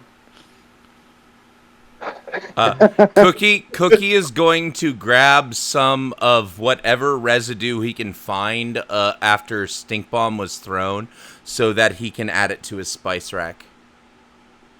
Okay, I need a roll from Salvador for performance, and I need a roll from Cookie for sleight of hand. Oh yes, all right. That's a do anything one for me at this point. All right, cool. I got a 5. Fuck, that means even if I succeed, I ain't leveling up. I only get a XP if you got a 6 or better. Hang on. Well, yeah, I don't know what the difficulty was. You could have been rolling high against me. I'm determining the difficulty based on our friend Salvatore's. I got a 5. You got a 5. Okay.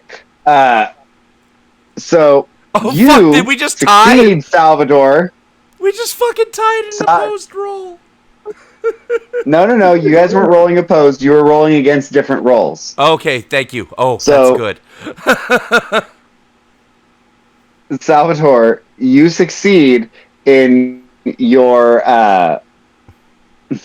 performance, and everybody in the bar is blown away by your antics once again. They are stunned that you are stooping so low as to go into full-on pyrotechnic savagery of throwing your hands out, and a little bit of sparks that you didn't realize were there came out, and you have stunned the crowd. However, unfortunately, Cookie, you are seen by the man in black, and he literally I just failed. stares daggers at you. I failed. Yes, you did. All right, cool. Sleight of hand too. I Okay. have not banked a single XP yet. I'm just gathering skills. You fail because he looks at the priest and then sees the splatter and sees you on the floor trying to salvage some of this bullshit that has splashed off of him. This in is this very in revolting- character. This is like very comically inept, right? He sees you and he's just like, I keep failing and getting more skills as a result. I'm just on point. I love it. Everybody's playing their characters beautifully. It's so much good. Darla, you are at the piano watching all of this unfold. How are you responding to this also? I'm gonna start singing a song at the piano about a dark, mysterious stranger who enjoys whiskey. Okay. All right. Go ahead and make a performance check.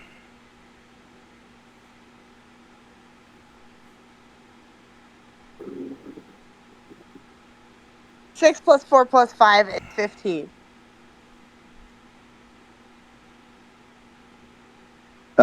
15 succeeds. He hears you play the music, and you catch him bounce his head once to the song, and then he looks over at you and pulls his gun out, shoots your piano, and the entire room goes dead silent. What part of the And then piano did she shoot? Like, did he hit the string somehow? He shot into the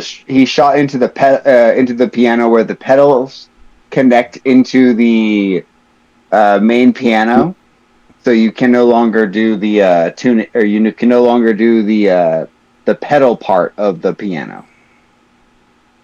Very rude. But you're I said out shocked loud. that he pulled a gun out to do it. He says, Sir, that's "Yes, very ma'am. rude. Yes, ma'am, and I apologize, but someone just offended me." Did I did not mean to offend. You didn't. However, this, what you would call, I guess, in this town, a priest, has. And then he takes his gun and he does the super impressive flippity bullshit and sets it back in his hand, in his gun sash, and he points directly at you, Salvatore, and he says, "I challenge you to a duel, high noon, tomorrow." Are you For gonna this fix the slight. damage you did to my piano?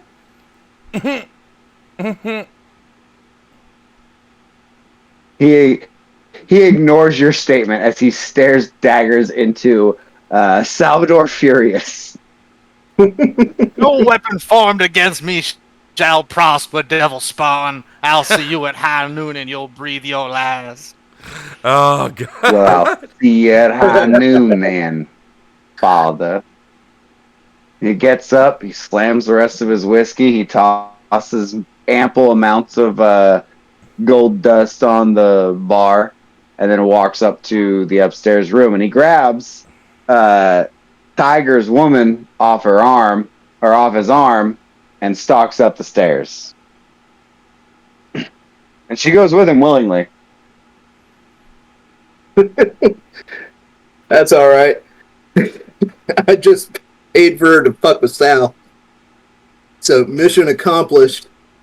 That's some bit. But I will shout down to Darla. Don't worry about it, Darla. You just have to play piano now. I love I that. can dance without a piano, but it doesn't mean that the bartender isn't going to be upset that his property was destroyed. It's not like I own it. The That's the bartender looks at you bartender's and fault. goes, "We can buy 3 pianos with this. I'm fine with it." And then the bartender looks at Salvador and says, "Father, you might want to prepare."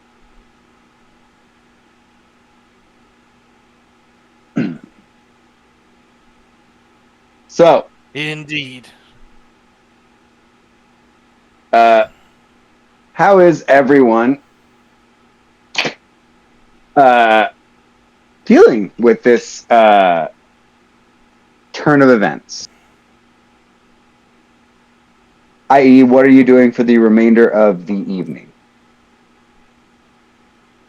Uh, I'll start to give other people a little bit of a platform here because I think Salvador is going to keep stiff upper lip, yelling at this guy, continuing ranting and raving about how God will never let evil defeat good and so on and so forth until he leaves.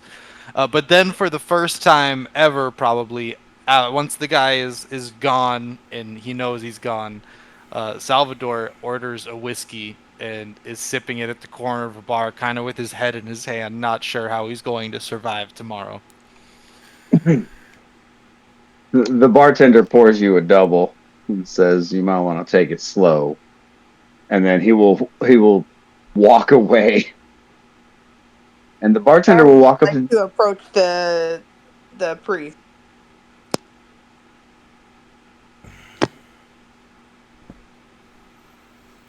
Excuse And me, sir.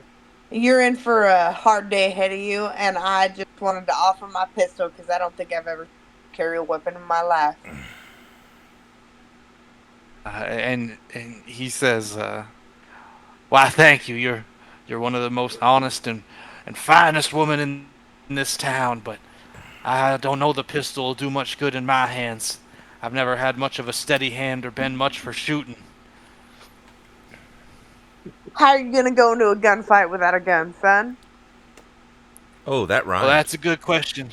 First thing I'm gonna do is pray on it mighty hard tonight. If you got any ideas, or maybe if you were willing to offer the the helping hand of God yourself, I'm I absolutely could willing to use be your some. second. That's as much as I can offer you. I'm definitely not a god. Well, it seems as though God works in mysterious ways, and maybe He's sent you to shoot my problem in the back tomorrow.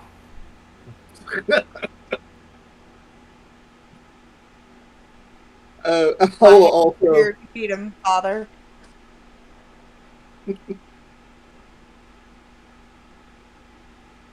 I will also approach the bar at this point and ask for another whiskey.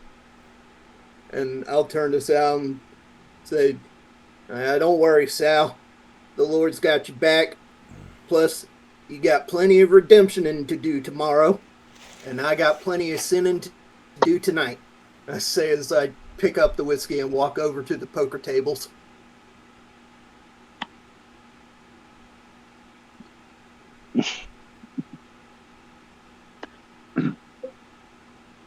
Cookie. Cookie is going to head over to the piano and start banging out. If it hadn't been for Cotton Eye Joe, I'd been married a long time ago. Where did you come from? Where did you go? Where did you come from, Cotton Eye Joe?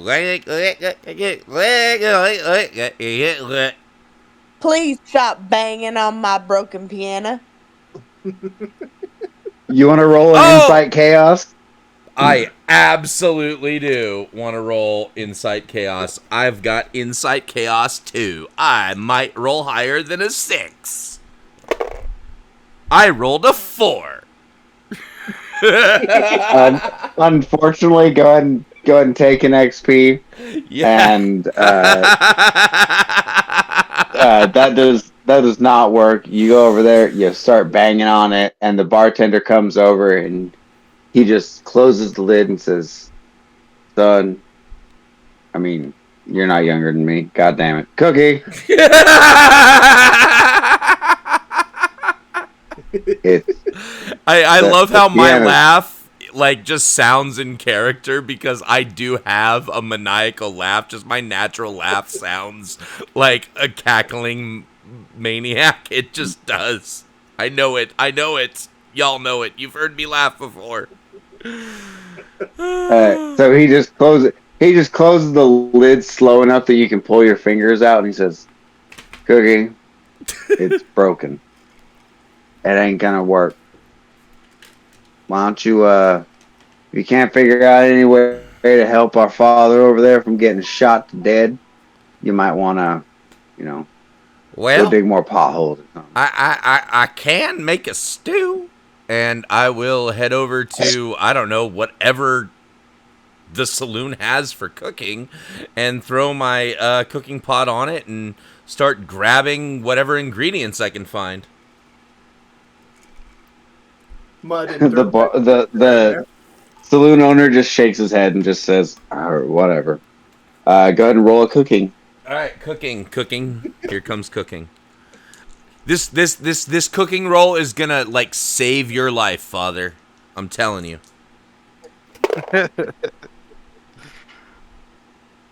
11. Oh shit! I've got a fucking XP. Cooking 3. You succeed, sir. You make a amazing stew. But I was trying to make it shitty. No, I'm kidding. No, I don't know. Maybe actually, Oh genuinely, no! I was When kind you of taste hoping. it, when Okay. you taste it, it's so good. You can barely taste the clay. It's Fantastic. perfect. I do want to It's say that, like, my intention was, like, if I could do anything to help him, I don't know, a hearty meal before he dies, maybe that gives him some benefit. I don't know. But I genuinely was like, okay, do I have a skill that would help him before he went into a fight? That's about all I got, is cooking him something, so. so you give Salvador a bowl of your cookies miracle stew. Salvador, do you eat it? Absolutely. All right, Yes. you eat it, and it knocks your socks off. It tastes like earth. It tastes like the soul. Tastes like heaven, and there is one with the universe. And you are not tired at all. You feel like you could probably stay up for 3 days straight. You also feel like most of the stew is all sorts of booze rolled into one, which is pretty much all that this bar has to offer. I would have tried to find, like, I don't know, pretzels or something. I There's mean, pretzels in there, but all the liquid in the stew and all the absorption that everything's done yes, is a yes. straight booze. Well, but you know, the alcohol gets cooked out. It's a French method, I say, and I want to It's throw a amazing. deception roll on that. Oh no, Salvador, you eat this stew and it fills you with energy. You feel like you can stay up all night and not be tired tomorrow. Fantastic. Well, filled with this new energy and hoping to stay alive, Salvatore is going to go out to the clock tower or wherever duels are customarily done in this town. Perhaps the toll booth. Perhaps the street in front of the toll booth that our town is famous for. They are And I'm customarily done near the graveyard and the toll booth. Yes. I guess the first thing I'm going to try to do is get my hands on as much gunpowder as I possibly can over the next hour or so. Okay. Roll for gunpowder. Okay. I got a 6. So my gunpowder skill. I have pyrotechnics 3. I don't know if that's relevant somehow. I would say a 6 succeeds, so you can go ahead and take a gunpowder 2. You have gunpowder. I will say that you have a full-on pony keg of gunpowder. Okay, and I'm going to also gather like old wood and various like some wet cloth, stuff like that, and try to set up a pyrotechnic display that I can kind of trigger by throwing a match or something like that at our dueling place tomorrow. Okay. All right. So I will give you you know what? Actually, I'm gonna let you set that up, and when you activate it, I'll have you roll then for that. Okay. How's that sound? Sounds So great. I'm gonna jump over to try and get some of the other players into this scenario also. Darla, you see the priest walk out of the bar. I can't remember. Did Salvador take Darla's pistol or no? No, I just asked her to help me tomorrow. Okay. So, Darla, what are you doing in the scenario that the priest walks out after having the first whiskey you've ever seen him drink in the last, X number of years that he's been there?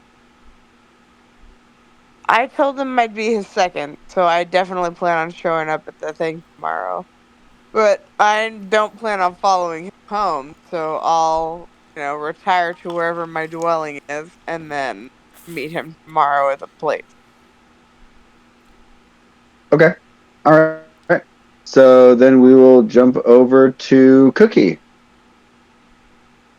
Are you following the father? Well, the first thing I want to do is find out whether or not I dropped my sextant in the stew. You absolutely did, and that's why it gave him the bonus of being able to stay awake all night. Ah, yes, the power of the sextant. Sextant power. I am a powerful sextant god. Okay, I think I abused the shit out of that pun. So yeah, no, of course I'm following. Like that's just like I just had to find a way to turn that into a joke. Okay.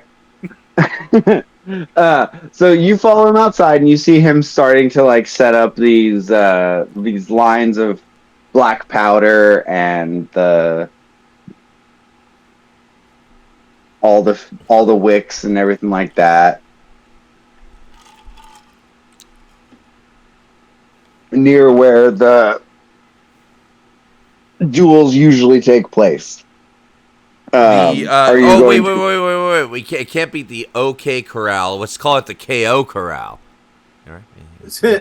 Knockout. KO Corral. We're going to call it the RKO Corral. RKO. I don't get that joke. It's a thing. I'm sure it is. I'm just saying it went over my head. Continue. So you are seeing him work quite sporadically. Anybody in a modern sense would see that he is absolutely on a drunk caffeine high. So he's tri-faded right now, and he is having a great time. Well, one would say he's quad-faded, and he's also high on the gospel too. So he has a righteousness about him that he's going through it methodically and carefully, but you can definitely see him stumble every once in a while.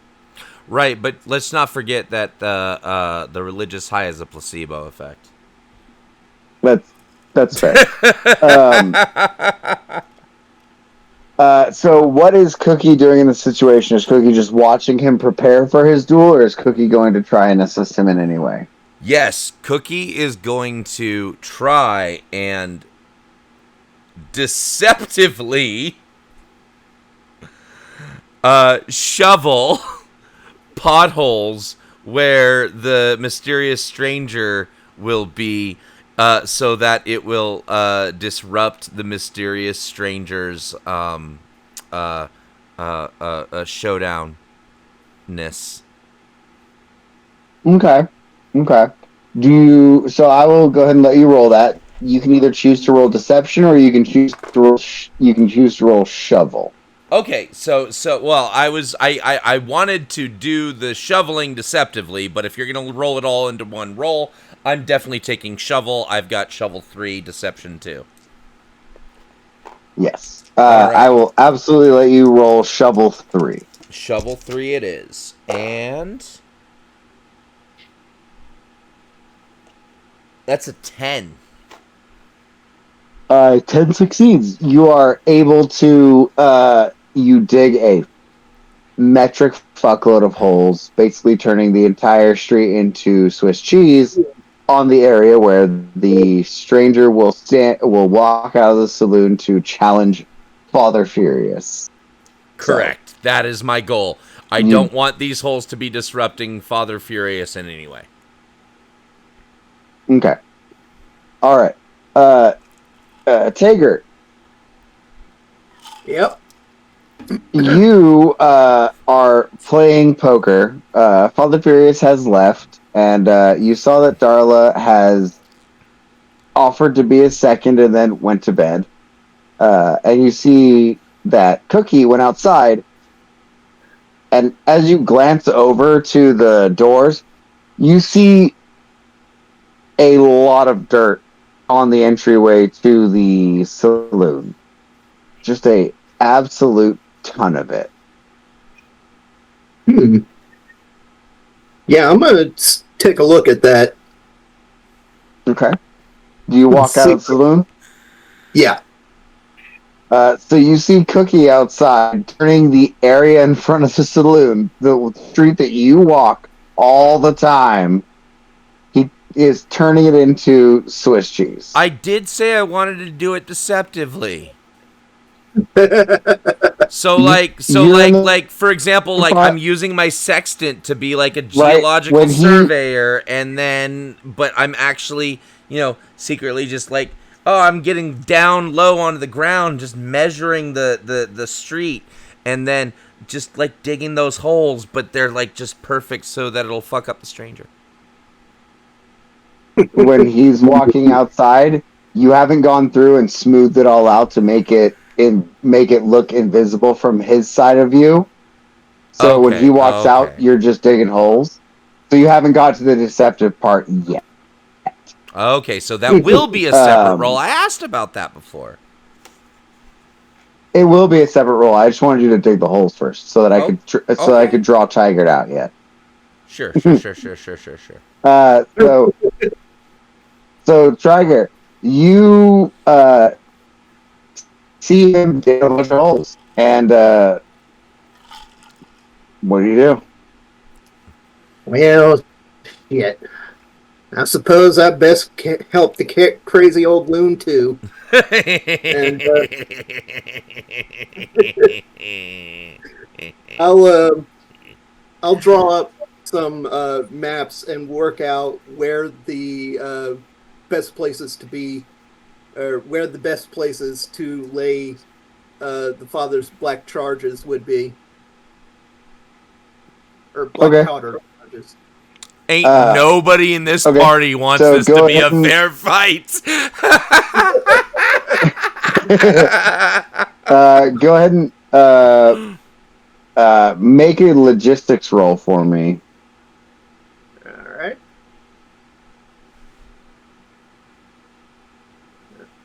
Come on now. Ugh, 6 total. All right. 6 succeeds. I only rolled a 4.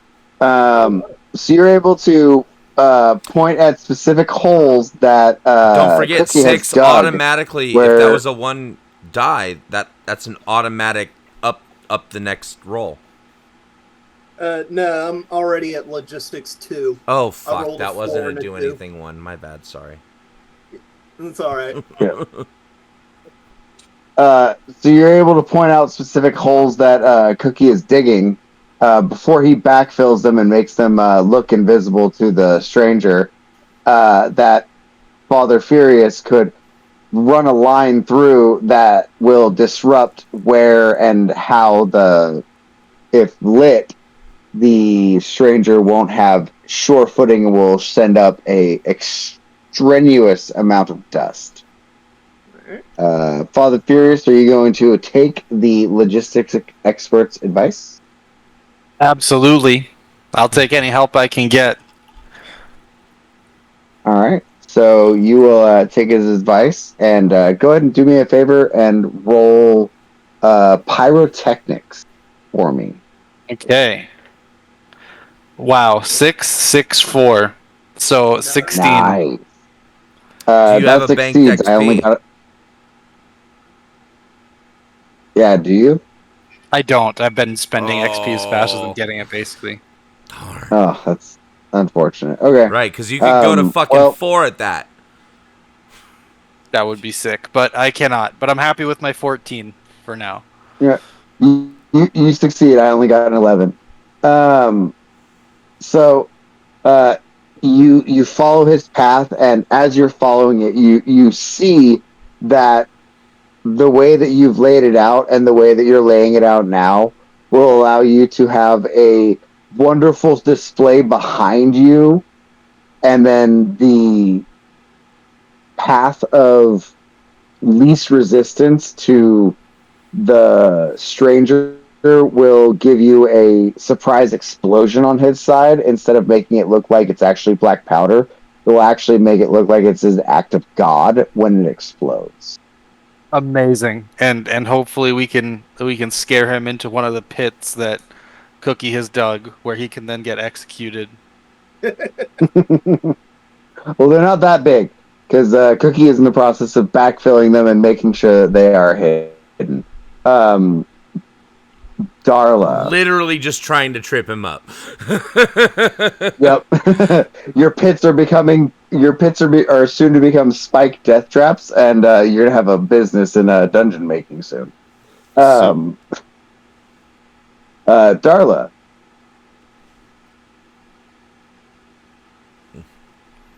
Yes. Hello. So you were on your way home, right? Yes, sir. All right. So on your way home, you hear talking from the other side of the saloon because you live in a building behind the saloon where all the people who are non ladies of the night have their room and board paid for them while they work in the saloon. And you hear interesting conversations going on out front that are much louder than you would expect. There's Okay. references to black powder. There's referencing to tripping someone on uneven terrain, miracles of God, all those things. And as a woman frontier and a woman who knows how to shoot a gun, you know that black powder and acts of God generally mean fire. And you look over around the buildings around you, and pretty much most of these buildings are half wood. Okay.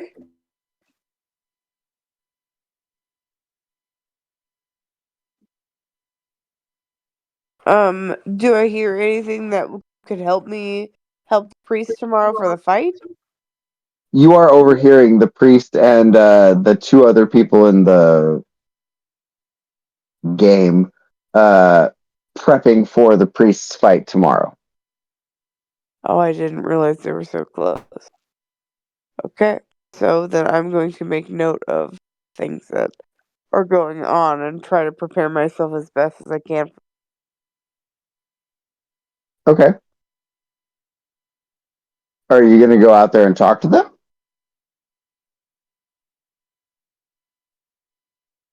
I suppose I could join the conversation. Are they all standing right outside the room, or do I have to walk around to find them? Oh, they're out in front of the hotel or the hotel saloon. Damn, they're being that loud? I'm Yeah. gonna walk right up and be like, "Excuse me, gents. You know there are people who live here, right?" Yeah, but there's one that's not about to live here anymore, Miss Dollar. Well, you don't have to be so downcast about it. Yeah, I mean, we're trying to make it so that that doesn't happen, but you know. I offered my pistol. Are you still willing to take it? Or are you willing to take it all, I should say?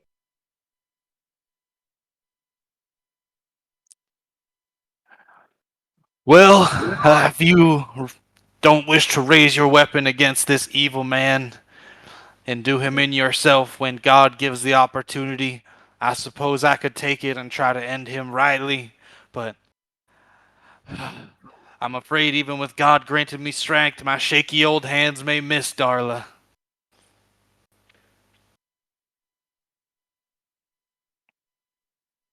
Judge, you I don't think even if have a you are gun. that worried about the situation, that when you get there, you name a champion. Yes, perfect. I will name you as my champion, and then I will call upon the power of the Almighty, who will show him our combined strength. And when he recoils for fear of the Almighty, Darla, you must not be afraid. You must level your weapon and bring the fire and fury and lead in between the eyeballs of this interloper. I am never afraid. But, Father, if you do want him to try and surrender to you before the fight starts, I will approve of whatever speech to give. I don't think this man has surrender in his dictionary. I simply seek to make him recoil for but a moment, that you may cleanse this scourge that has been brought to Mudgrave Hollow. I just always hope you can help somebody fall before their knees to Christ before they get shot, you know? Lord willing, Darla, Lord willing.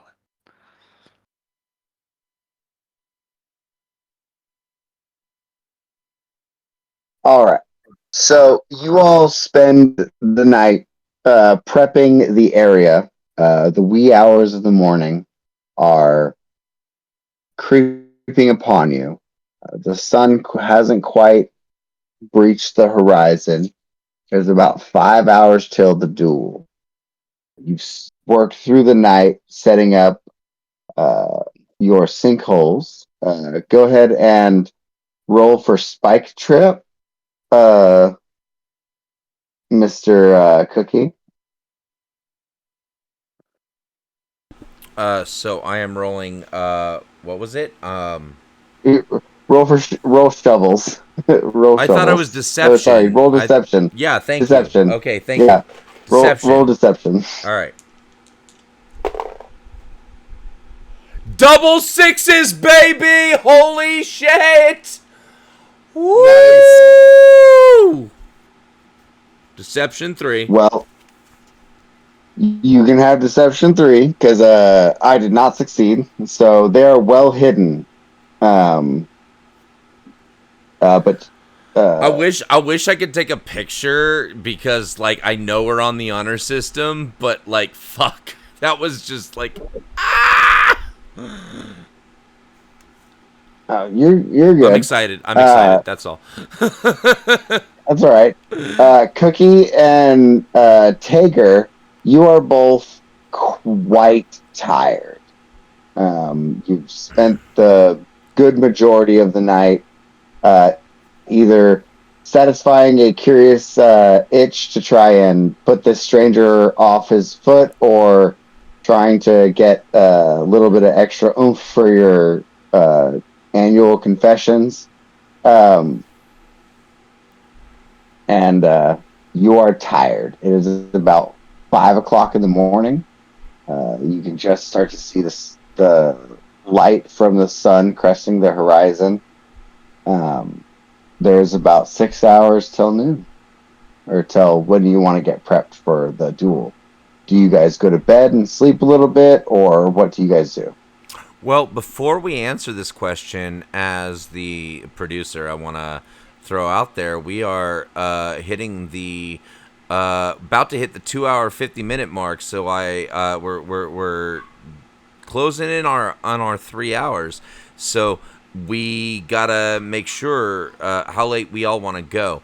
I'm down for taking another bio break and coming back for one more chunk.